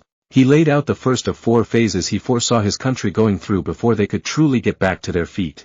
All the people displaced due to the war can now return to their homes, as restoration and rebuilding would begin as soon as sunrise tomorrow. I will personally go about, accompanied by my student. He motioned to Sueki at his right and the girl nodded her head. To supervise the work. Those that had fled the country when the war was at its peak should be contacted and given the option to return back. This point he posed directly to the former rebel leader and the man bowed in subservience, already preparing deployment orders in his mind and which ninjas he would recommend the new leader to send out to inform the displaced dark people. For now, our priority is for us all to recycle parts from destroyed buildings and machines and reuse them to build our home again, but once we have generated enough money we would make those buildings stronger and better. The crowd cheered approvingly, roaring out their support for the first part of the plan their leader had to rebuild their formerly prosperous nation. Naruto's eyes glowed happily that they weren't against his idea, but the issue went deeper than what he was letting on. He needed to meet with the clan heads and the former rebel leader to confirm how much money they had and how much was in circulation as well as the total number of people in the country so that the next part of Naruto's grand plan could be clearer. What he knew was that the whole country didn't have that much money and food was scarce, so to handle that, while the people were building, he would separate a small group of ninjas to distribute their rations while he personally worked with the farmers to grow crops faster. They also weren't to worry too much on the security because he had set up dozens of clones to patrol with some members of the 4 clans found around the north of the country. The rest were to rebuild and the others were to defend. He had known his country was rich in natural and human resources, but he didn't know the full extent of this until he journeyed around the whole country, which was unarguably about the same size of Iwagakure and half of Kumogakure. He was made to behold the underestimated force of the things darkness could naturally provide. Naruto now understood why Konoha had used the former daimyo to sap his country's vital resources. Darkness was rich with strong, healthy and, in some cases, chakra-saturated, trees that, when used to build, would stand the test of time against anything less than a jutsu-created tornado. There were gold and silver mines east of the country, under the jurisdiction of 4 of the 6 clans, and pockets of natural gas could also be found clustered together at the east. The sea bordered the nation to the south and, if there were not a great number of fishes and other water life there, then there was an abundance of fishes in the lakes and ponds randomly spotted all over the country. The animals were mostly secluded to the night forest of the north, but some of the plant-eating animals roamed just a fraction from the pitch-black forest. And the whole breadth of the north was under the joint protection of 4 clans.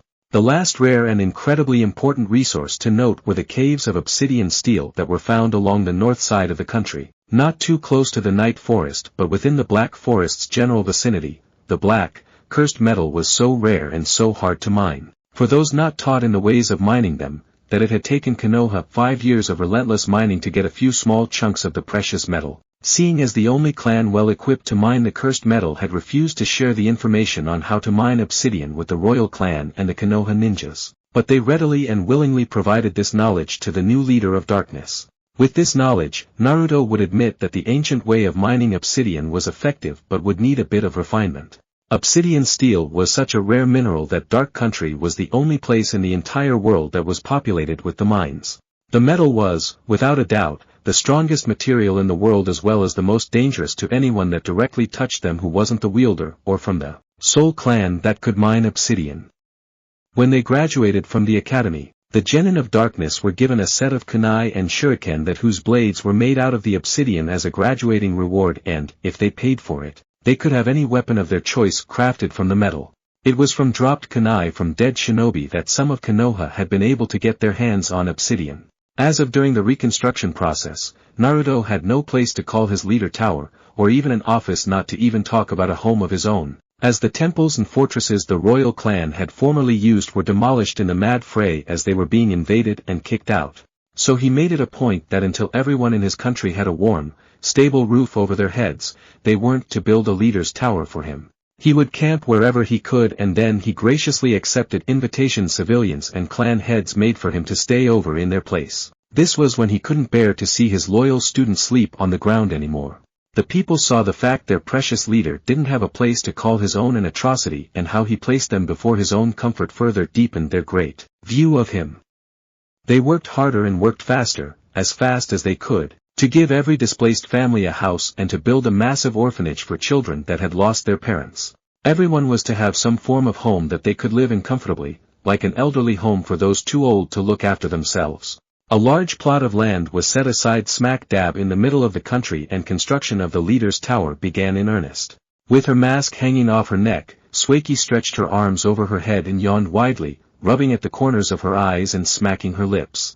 She fixed her plain black half-mask back onto her face and looked at her master as he waved genially to their latest hosts, a widowed civilian lady and her 3 children. "Thank you for having us, ma'am," he said, looking much too chipper for where he had slept. Naruto was strongly against imposing on the homes of his people. They were already going out of their way to welcome 2 strangers. He personally wanted his student to have the best while he could have the rest. He didn't want her sleeping on the ground in a sleeping bag anymore. That was the compromise he had reached with his older hosts and this current host. He took the couch in the living room and she slept on a spare bed with the children. He also exclusively stayed for no longer than 3 days, choosing to move around his country and supervise the rebuilding process it was undergoing. He was fine with the discomfort because, quite frankly, with his past, the only time he was ever comfortable was when his parents were still alive. The civilian woman bowed her head frantically. "It's an honor, my lord." The children joined in and bowed to the kind leader of darkness. Naruto nodded and walked ahead while Sueki diligently followed behind, observing him and carefully listening to him for any small tidbit of information he would drop every once in a while. The teacher did not have much time to actively train his student, but he could give her lessons as they moved about that would, as usual for the vampire bloodline user, come in handy in the future. The duo moved for a few kilometers at a leisurely pace until they finally got to the central region of Dark Country, specifically where the leader's tower was being constructed. Naruto squinted up at the sun, noticing that it was still early in the morning, and he trotted eagerly towards the noisy building site.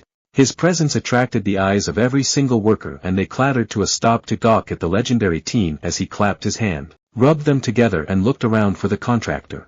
He finally spotted the man as the middle-aged contractor ran as quickly as his legs could carry him, lugging along 5 large blueprints and followed behind by 2 attendants that carried a large table. They dropped the simple wooden table and the builder rolled out the building plan before Naruto. It looked good. Naruto bobbed his head as the man ran him through what he wanted to do and how he wanted it to be done and what he had to do those things and what he needed to finish doing those things, all of which were within what the country alone could provide without help. Naruto knew this, and from what he had seen during his travels around his country was that the houses were built and were stable, Though needing a few renovations and a well-trained Fuinjutsu team to go around and apply some seals he learned from Orochimaru that would overall make life easier. All in all, the building itself was 10 stories tall, of which 3 extra stories went underground. And the materials could be brought, and even after the building was built and fully furnished there would still be unused and leftover materials remaining to use for the people. There's no rush, Naruto said, patting the shivering man on his shoulder, and his blue eyes shone with happiness. This will be the administrative headquarters of the whole country, and this entire region will be the capital of our nation. We want to show our future allies that we are strong. He motioned to the dusty, scattered man-made path he and his student had followed towards his capital. When we invite allies, they will have to see firsthand the greatness of darkness, the shops, the houses, the hotels. He swept his hands through the messy surroundings. I don't want any inch of my country to look or feel cold or dirty. We have a long way to go before we seek alliances, but I'm confident that darkness will become the strongest country on the planet. He whispered this oath to the contractor, and yet his words carried to the listening workers, and the ninjas that followed their leader wherever he went. His words, his promise, ignited a bonfire in their chests. It was like they had been sleeping for years, centuries even, allowing the world to move about them while they lived on in solitude and silence, making neutral friends. Darkness was a nation that preferred not being noticed, and it had worked for years until Fire Country, Konoha in particular, nearly exploited them to death. Their new leader had made a promise to them, a solemn vow to his people for their nation, and they would help him accomplish his goals, until their dying breaths. They all slammed their left feet down in attention and hit their chests with their left hands closed into tight fists, their eyes burning with pride as they all collectively shouted, "Yes, sir." Naruto's eyes curved up and he patted the contractor's shoulder once more before he asked a question that floored his fanatically loyal people. "Now, where can I get my hard hat?" He intended to physically work with them. Some weak-willed civilians fainted. The poor contractor stammered pitifully. No, SI sir. WWE can handle it." Sueki covered her mouth to hide her tinkling giggle as her master looked at the sweating builder with his eyebrows crinkled in confusion. "I assure you I won't get in the way, if you tell me what to do then." "With all due respect sir," the contractor coughed with a deep bow, suddenly finding the idea of their lord dirtying his hands with menial work offensive, not to himself or to the people, but he was offended on Naruto's behalf. "There is no need for you to stress yourself. We can handle it." Naruto was taken aback by the resolution in the other man's eyes. "Okay then. When will it be done?" "About 10 months, Lord Naruto." The leader tapped his chin in thought. "Seems like a long time." The contractor wanted to say that he could cut down the time if his leader was gracious enough to assign a few more ninjas to the site, where he already had half of a clan helping with the work, but the blonde spun around and called over a seemingly random ninja. "Tell Yuto to summon the 6 clan heads here, we're going to begin phase 2. The clan heads were before Naruto within the next hour, and he spoke with them on what they were all going to do. "Rehabilitation," Naruto said. He fixed the 6 powerful ninjas with a strong gaze. They stood at attention before their leader and listened to what he had to say. "Re-education," he added, as if it was an afterthought. "The country won't be able to grow unless the people themselves are growing. I don't mean growing physically but growing mentally," he said, tapping the side of his temple with his pointer finger. "The Civil War stopped all schools and shinobi training was rushed and haphazard, resulting in young children getting pushed onto the battlefield, ill-prepared. I understand the reasoning, more or less," he said, cutting off a male clan head before he could politely provide a reason why shinobi, during the war, were in high demand and children had to be trained as quickly as possible. "But, seeing as we have peace, we have to change that. Civilian and clan children have to be in school, whether it is a civilian or ninja academy they choose is up to them. Only those that aren't indigenous to this country aren't allowed, not until I form an alliance with their respective countries. I also want those who were made ninjas during the war to go back to the academy, if they wish, and fine-tune their skills. I will not tolerate any half-assed training," he said with narrowed eyes, forcing his will on his subordinates. The clan heads nodded in agreement and 2 knowledge-based clans scribbled his words down. "The former daimyo's vaults have been raided and there is enough money to pay teachers for about 2 years, but before we officially open the schools I want to make sure they don't cave in on the students." The turnout for the first day of the civilian academy and the ninja academy was unbelievable. Thousands and thousands of people, men, women and children, trooped from their houses and surged towards the schools of their choice. Life was slowly returning back to normal in Dark Country. The trauma of the war still remained and it haunted some more than others, but Naruto had created a special clinic where those haunted individuals spoke to specialists to help them get over their past. The civilians were getting properly educated from teachers that had been hiding through the war, and the aspiring ninjas were being tutored by veterans of war. Soldiers that had returned from their posting in Fire Country did what they could by lending a hand in teaching the students of any academy, informing their leader the current state of Konoha before they had left. The Leaf was pissed. Their ninjas had come back in either a box or mutilated, and they were angry. Despite this anger, they were still smart. The barrier erected by the people of darkness was near impenetrable, and the other major fact that it was the ghost that led the country forced them back. They had tried to kill him before, sending exactly 150 ninjas after him, and he had killed them all. They needed to get stronger if they wanted to challenge the ghost-led darkness. Their fear was that, as they were getting stronger, darkness was also getting stronger away from sight. This was true. Darkness was getting stronger.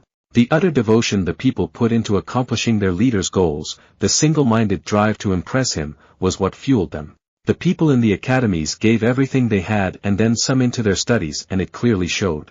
The results each every 6 months was through the roof, and there was soon a demand for the schools to be expanded to further accommodate more eager students who needed more well-equipped classes. Those ninjas that had earned their ranks before the war trained and lent their support to the leader in fulfilling his plans. The sea south of Dark Country was brimming with life after months of cleaning and nurturing, and the soil of farmlands on the east became vibrant, creating harvest upon harvest of crops that pumped throughout darkness, feeding the masses. Pipes were laid into the ground and connected each house to a clean water source, refined water from the sea. The main source of electricity was from a hydroelectric dam west of the country, and, after a number of years, backup generators were provided to each of the 4 regions in the country in case of a blackout.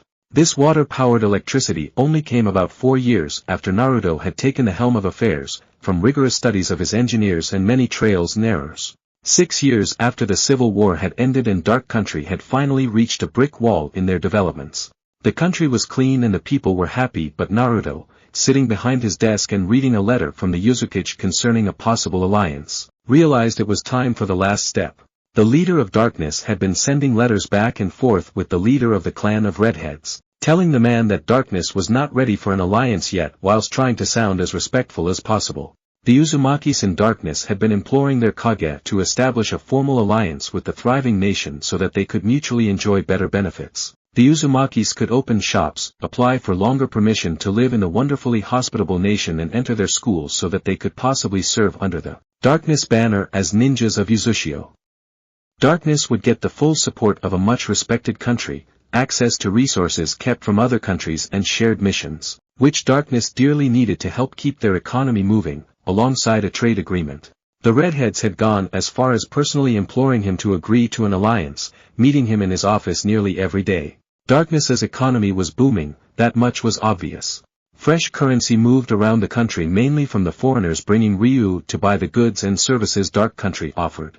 There was an abundance of ninjas that ran errands around the nation, though never going further than Amegakure to catch and bring back bounties. Naruto's ninjas had brought back over 10 million Ryu worth of bounties, and that was distributed through the economy, resulting in sharp boosts from different departments, which were split down the middle and separated into civilian and ninja departments. The country was quickly becoming industrialized, and that in turn needed more money to fund the ground-breaking work being done in both the civilian and ninja departments, which could only come about through an agreement between nations. So Naruto did just that. It was the third phase of his plan anyway. He not only replied to the Uzukage that he was now willing to make an alliance, but also sent letters to the Kazekage of Suna, the Mizukage of Kiri, and the Daimyo of River Country that he will personally go to them to establish an alliance. The replies arrived a week later. River Country's Daimyo wanted to go to darkness and witness all his people were telling him, and the Kazekage also wished to go to Dark Country to express his willingness to ally with the budding nation. The leader of darkness declined for the Uzukage to come to his country and decided, out of respect for the Godame Uzukage, Naruto would go to him instead.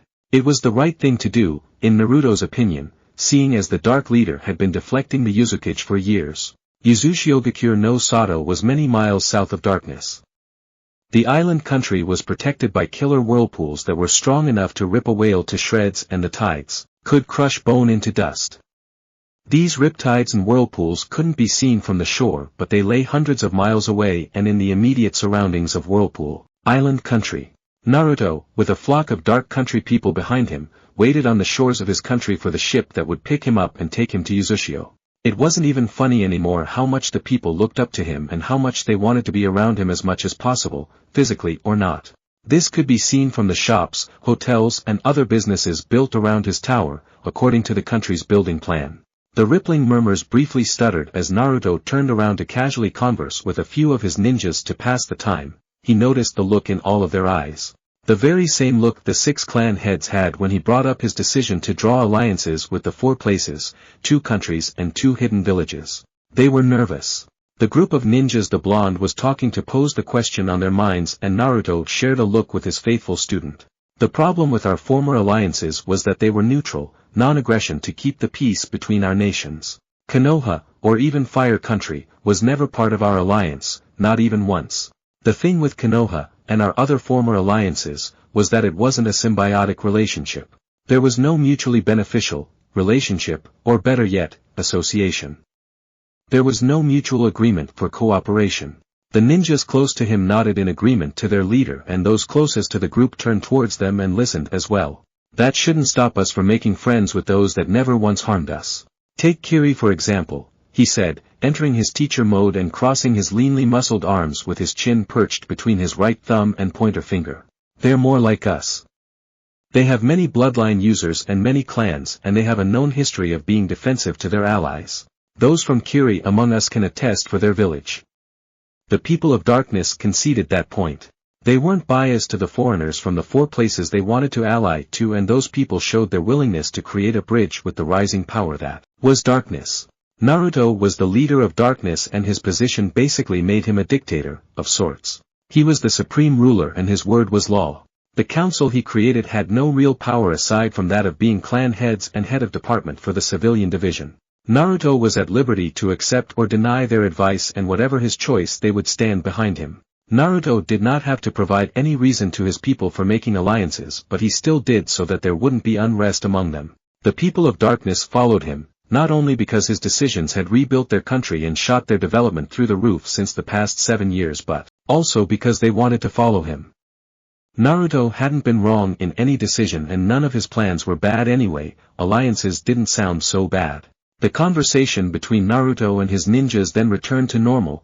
They spoke about things like life at home, their kids' results, future plans and some used this as their chance to pitch a few ideas to their leader, like creating a special tactical force separate from normal ninjas that handled covert and harder missions. That was an idea Naruto could get behind as, if the alliance talks went well, the country would have access to more missions. Sueki, speaking for the first time, added her voice and supported her comrade's idea. Naruto looked at his disciple with warmth in his eyes, proud of her growth. She wasn't as withdrawn and uncaring of others like in the past. The now 21-year-old lady recognized her role as the leader's student and also as her teacher's unofficial advisor, where he bounced ideas off her and gauged her response. The red-eyed lady and the blue-eyed man still wore black cloaks but in the case of the woman, her clothes were more fitted for her slim figure and reached only her mid-shin. Her legs were covered by silver-colored leggings and she wore normal black shinobi sandals. There was also now a dark country forehead protector proudly displayed on her forehead and her blank black mask still adorned her face, like her teacher's grinning mask did. She didn't look to be carrying any visible weapons but she did have a large sealing scroll slung onto her lower back, where she kept all of her things and her teacher's things. She tied up her waist-length white hair into a messy ponytail and 2 red senbon firmly held it in place.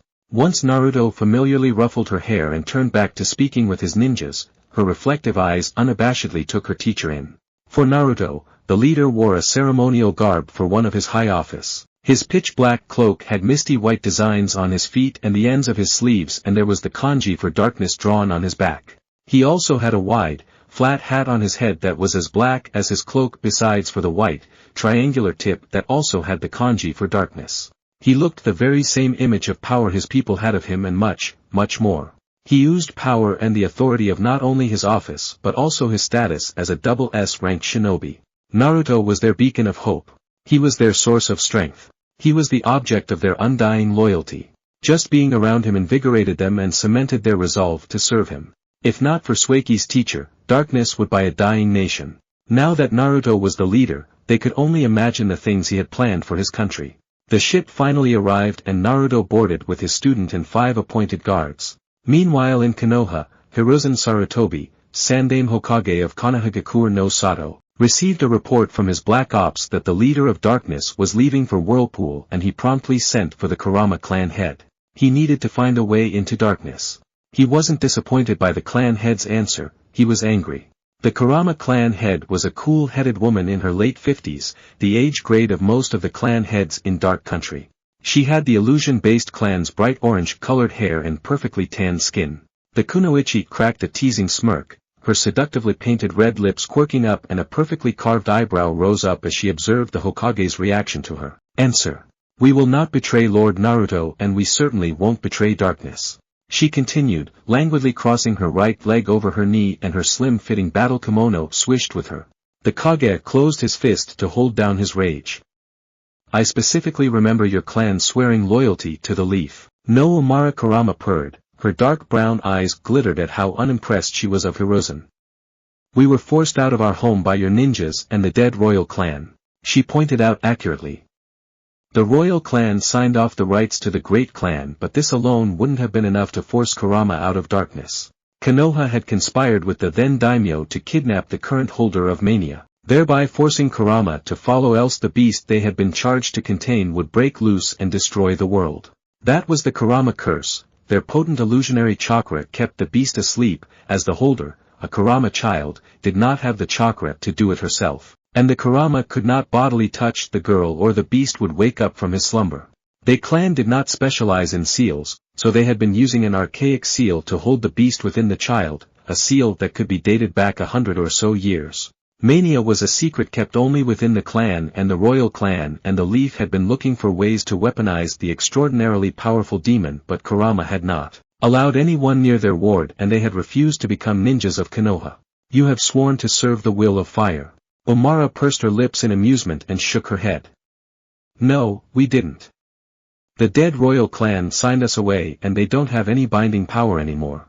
Paper is cheap, the woman said with a light laugh. I never signed my clan's servitude to Konoha. If you people will not be of use to Konoha then, you know what that means.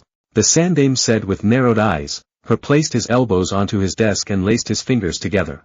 The regal woman was not intimidated. You kill us and the beast is free. It was her turn to narrow her eyes. Aside from the fact that Konoha would be wiped off the map if more than half of us die, there's one more thing you need to consider. If even one of us dies at your hands, and the ghost hears about it, she leaned forward to the young man behind the desk and Hiruzen remained still, not giving anything away. He will come here, and he will make it rain with your blood. She stood up flawlessly and straightened the front of her long white and gold embroidered battle kimono. I have clan issues to attend to. You know how to find me. She left, not caring of the Sarutobi's response, and the Kage began to slowly regret forcing the Kurama clan out of their homes and into Konoha. Jiraiya still couldn't find a way to break through the seal wall erected by the clan and even if he got close to the defense, 3 minutes later he would have to retreat from swarms of border defense teams. The student his student had taken up was making waves in Fuinjutsu and Jiraiya recognized the young Namikaze as a once-in-a-lifetime prodigy that needed to be carefully nurtured. Hiruzen allowed Jiraiya to focus more on Minato while Orochimaru and Tsunade would try and contact the latter's former student to coax or threaten him into allying with Konoha. Darkness was too rich in resources and a 30-something-year-old Kage didn't know why his predecessors did not capitalize on this years ago. For the moment he put darkness aside to think about other problems, like how Iwa and Kumo ninjas were strangely working together and how less and less Uzumaki came to Konoha, which itself made him silently grind his teeth. Darkness was where the Kenjutsu clan migrated to and Mito Uzumaki too wanted to spend some time in Dark Country to visit some cousins living there. In about 3 years, they were to get a replacement Uzumaki to hold the Kyubi no Kitsune and now it was in jeopardy if their resident-tailed beast holder would choose to stay in their rival nation. He could only hope Orochimaru could soon get a hold of Naruto and bring his former student to order. Hiruzen forced the matter out of his mind and began making orders for his ninjas undercover in Iwa and Kumo to watch the two villages carefully. Ahahaha, welcome to Uzushio, Lord Naruto. The Godame Uzukage, Torian Uzumaki, said with a larger-than-life grin, walking up to the leader of darkness with his arms wide open.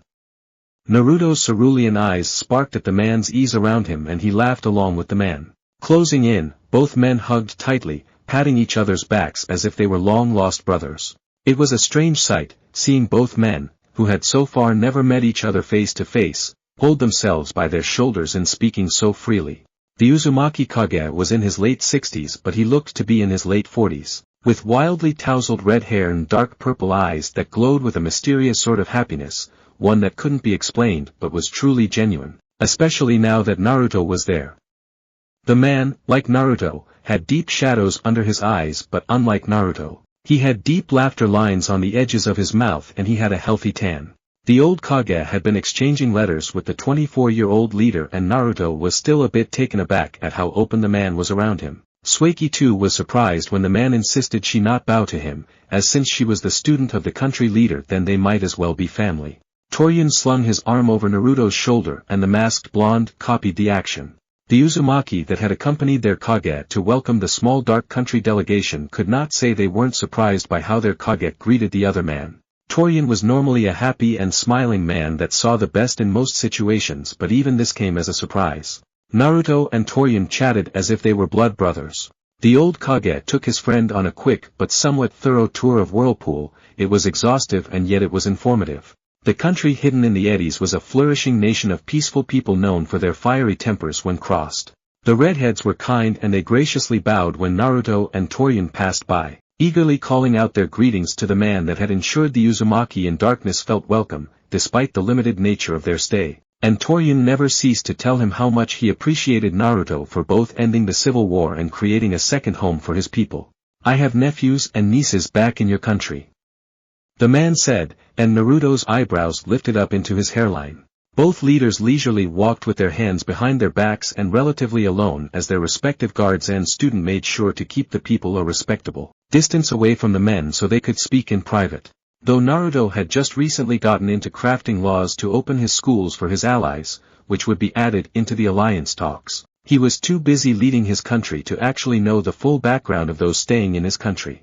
Yes, that was a bit careless on his part but he had his head of rescue and support, who doubled up as his police chief, to make sure they didn't cause any trouble.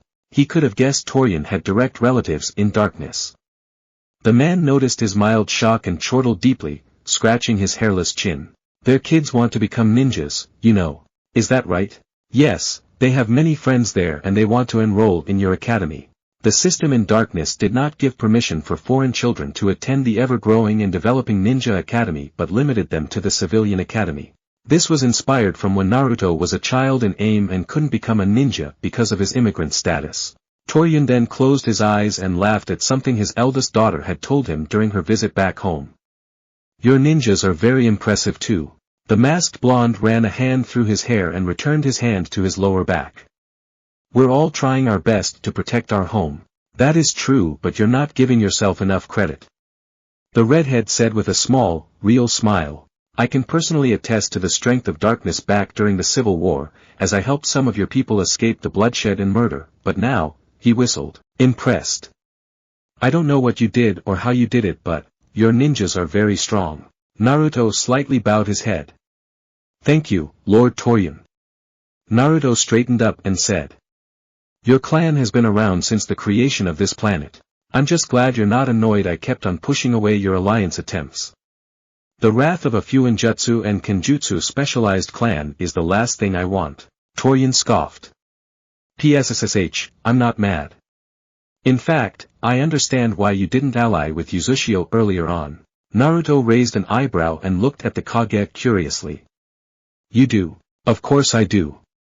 Darkness needed to get back onto its feet with its own strength before it could ask for help.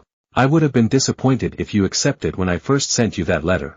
Now, 7 years later, Darkness could say it was back on its feet and quickly taking off into the sky under Naruto's leadership.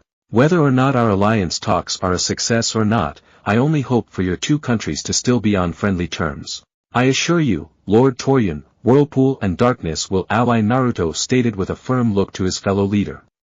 In one way or the other. A rumbling chuckle came from the older shinobi's chest.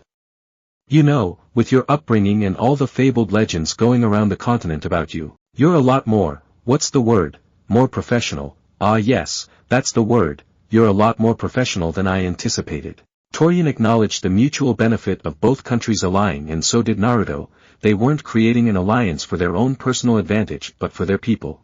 There is a terrifying amount our countries can gain from this union. As I am the one requesting the alliance, I hope you have your conditions ready. Yes, I do, and they are not beyond reason. Great. He looked to the sky and saw that the moon was already out. Naruto too seemed surprised at how quickly time had flown by. The streetlights were on and the people were beginning to disperse back to their homes. Let us go to my house, we can begin talking about the alliance first thing tomorrow. The next morning, Kushina Uzumaki could admit that she was enthralled when she first heard of the ghost that led darkness. Orphaned when he was 6 and forced to fend for himself and his friends during a time the world was falling apart at the seams. Trained for a while by the snake Sannin and one of the 4 people that had ended the Second Great Ninja War. The tales her mother used to tell her, at Kushina's insistence, of the amazing feats of strength and skill of the ghost filled the little red-haired 6-year-old with childish wonder. Hearing that the object of her fascination was coming to Whirlpool, when she was debating with herself of whether or not to go to darkness, she made sure she was ready. She allowed her mother to dress her in the most formal clothes for one her age. She drilled into her head pointers her grandfather, Torian, said were important when addressing someone of Naruto's status, and she had revised and crammed all of the legendary stories she had been told since she was a baby. She was ready. She wasn't ready. The little girl, wearing a sleeveless, knee-length blue and white dress with whirlpool designs at the bottom edge of the skirt, white socks and black sandals, gaped up at the tall man and her eyes grew impossibly wide as the man smiled down at her through his eyes. This is my granddaughter, Kushina. Torian said, after introducing his daughter to the leader of darkness. The older Uzumaki female smiled beauteously to Naruto, and Naruto saw that Kushina had gotten all of her features from her mother.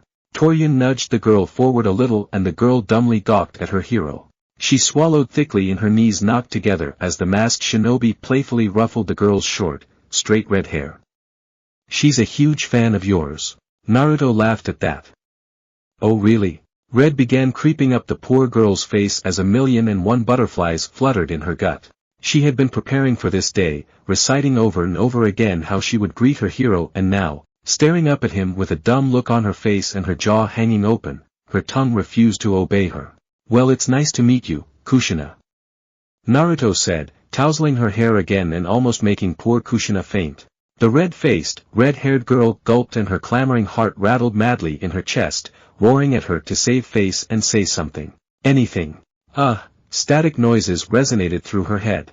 Her mother gently took her by her shoulders and led her away, saying to the confused country leader. I'm sorry about her, she's just starstruck. Naruto couldn't get in a good reply, for what was a good reply? Before Kushina's mother swept the girl away while Kushina could only stare at her idol from around her mother as the older female herded her away from the 2 ninjas. Naruto hummed out a suspicious and reminiscent laugh and said to his student, ever at his side and attentive to both her teacher and her environment. She kinda reminds me of how we first met, huh, Sue. At that moment, Sueki looked to where the frozen girl had gone with her immaculately beautiful mother, and for the first time since she had started learning under her teacher, her heart went out to the little girl. Torian got their attention once again and ushered Naruto into his office.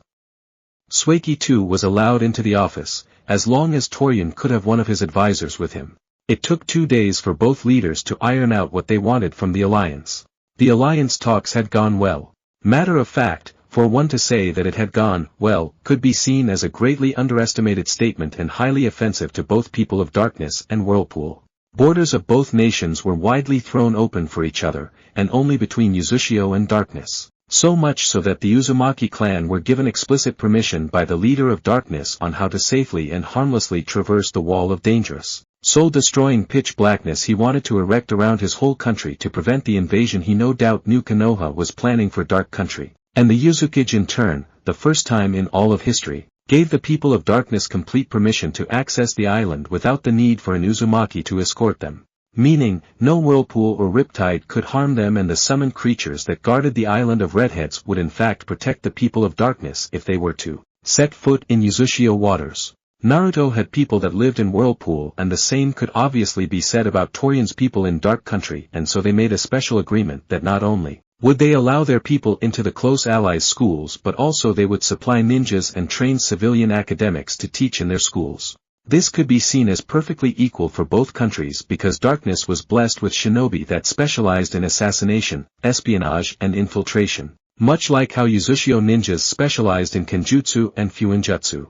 They were to expand the ninja school curriculum to accommodate the specialties of both nations, and the civilian curriculum would be revamped as well to include the different histories of the two countries as well as architecture for more advanced classes.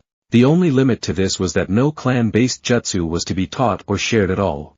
Business could be opened in the two countries, and the 3-month permission the people had to take to live in either country was increased to 5 years. Homes could not be bought but they could be rented. Darkness and Whirlpool citizens could apply for jobs outside of teaching but could not be made managers or heads of departments, though would still be paid equally with other workers. Whirlpool would help Darkness build strong ships and Darkness would help Whirlpool build strong and impressive buildings.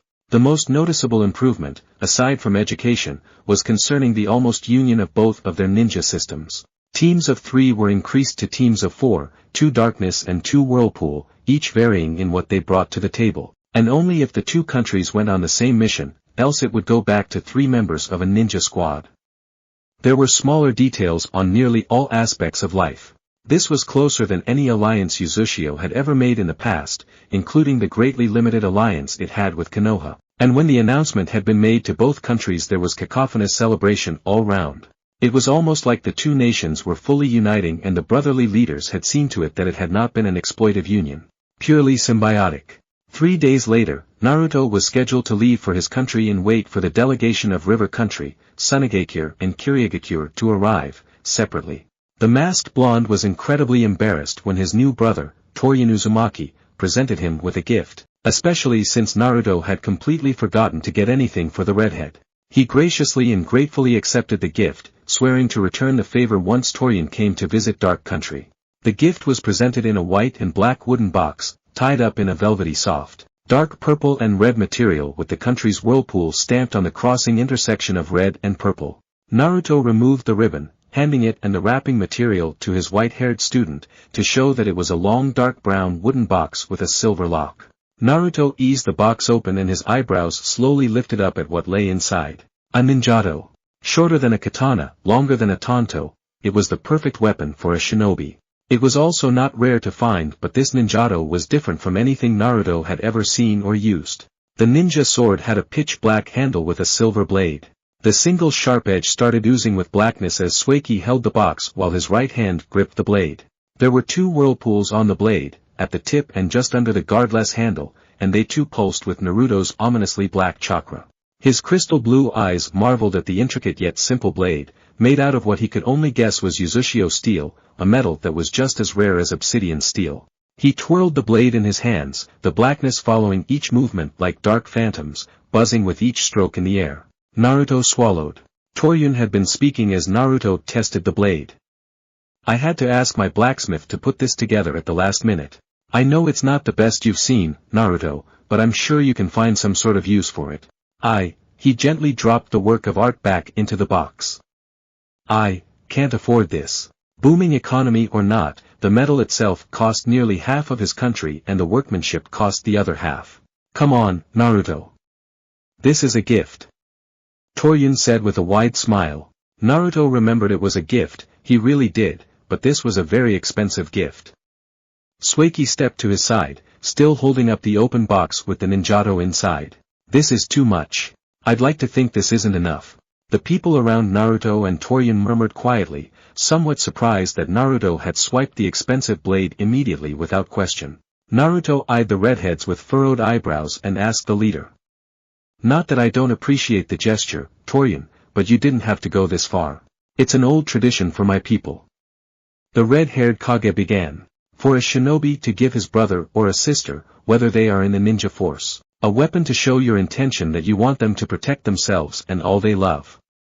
He made a gesture to the sword and the people nodded with him. It's our way of saying we want you and your people to be safe. Naruto wasn't one to judge any one tradition, but one thing stuck in his mind. You consider me your brother? Of course. The much older man said and slapped Naruto's back pleasantly. With the alliance, our nations have become brother nations. And, the expressive man said as he held out his right hand to his less expressive darkness comrade. Naruto shook it firmly and leaned in as the Kage whispered for only him to hear. Even still, we are brothers in ideology. All Naruto and Torian had ever done was for the benefit of their people. Other countries or villages couldn't compare to this fixation on their people, and Torian, as soon as Naruto agreed to the alliance 7 years later, confirmed that the leader of darkness wanted his people to reach the much-fabled development wall on their own and without help, while other nations would jump at the first chance to ally with the illustrious Uzumaki people. With this gift, and acknowledging that he and Naruto were brothers in all but blood, he wanted his fellow leader to consider Uzushio another family to protect. As he too would consider Dark a family he too would fight to keep safe. Naruto's eye curved up when it dawned on him the gravity of what the old Kage was saying. Thank you for the gift, Torian. If you find the time, visit darkness. I will most certainly do that, Naruto. Suiki closed the wooden box and stored it into a storage seal on her inner forearm, the one she kept her and Naruto's things when they traveled. The vampire bloodline user was more or less Naruto's assistant inside and outside of darkness. It was a role she gratefully and dutifully performed, for any function that had her close to her teacher was more than fine with her. Yes, she would have preferred all his attention be on her, and sure, she would have rather stayed in Kiri with him than be in the busy life of Dark's upper echelon, but her personal priority was to ensure that Naruto was happy. It was unhealthy and it was nearly always detrimental to her health, but Naruto had long since been sacrificing his body for her and their former friends. If saving a country from a civil war and growing it into a superpower was what would keep him from self-loathing and depression, then she would happily stay by his side, doing what she can to help. She idolized him, that much was obvious.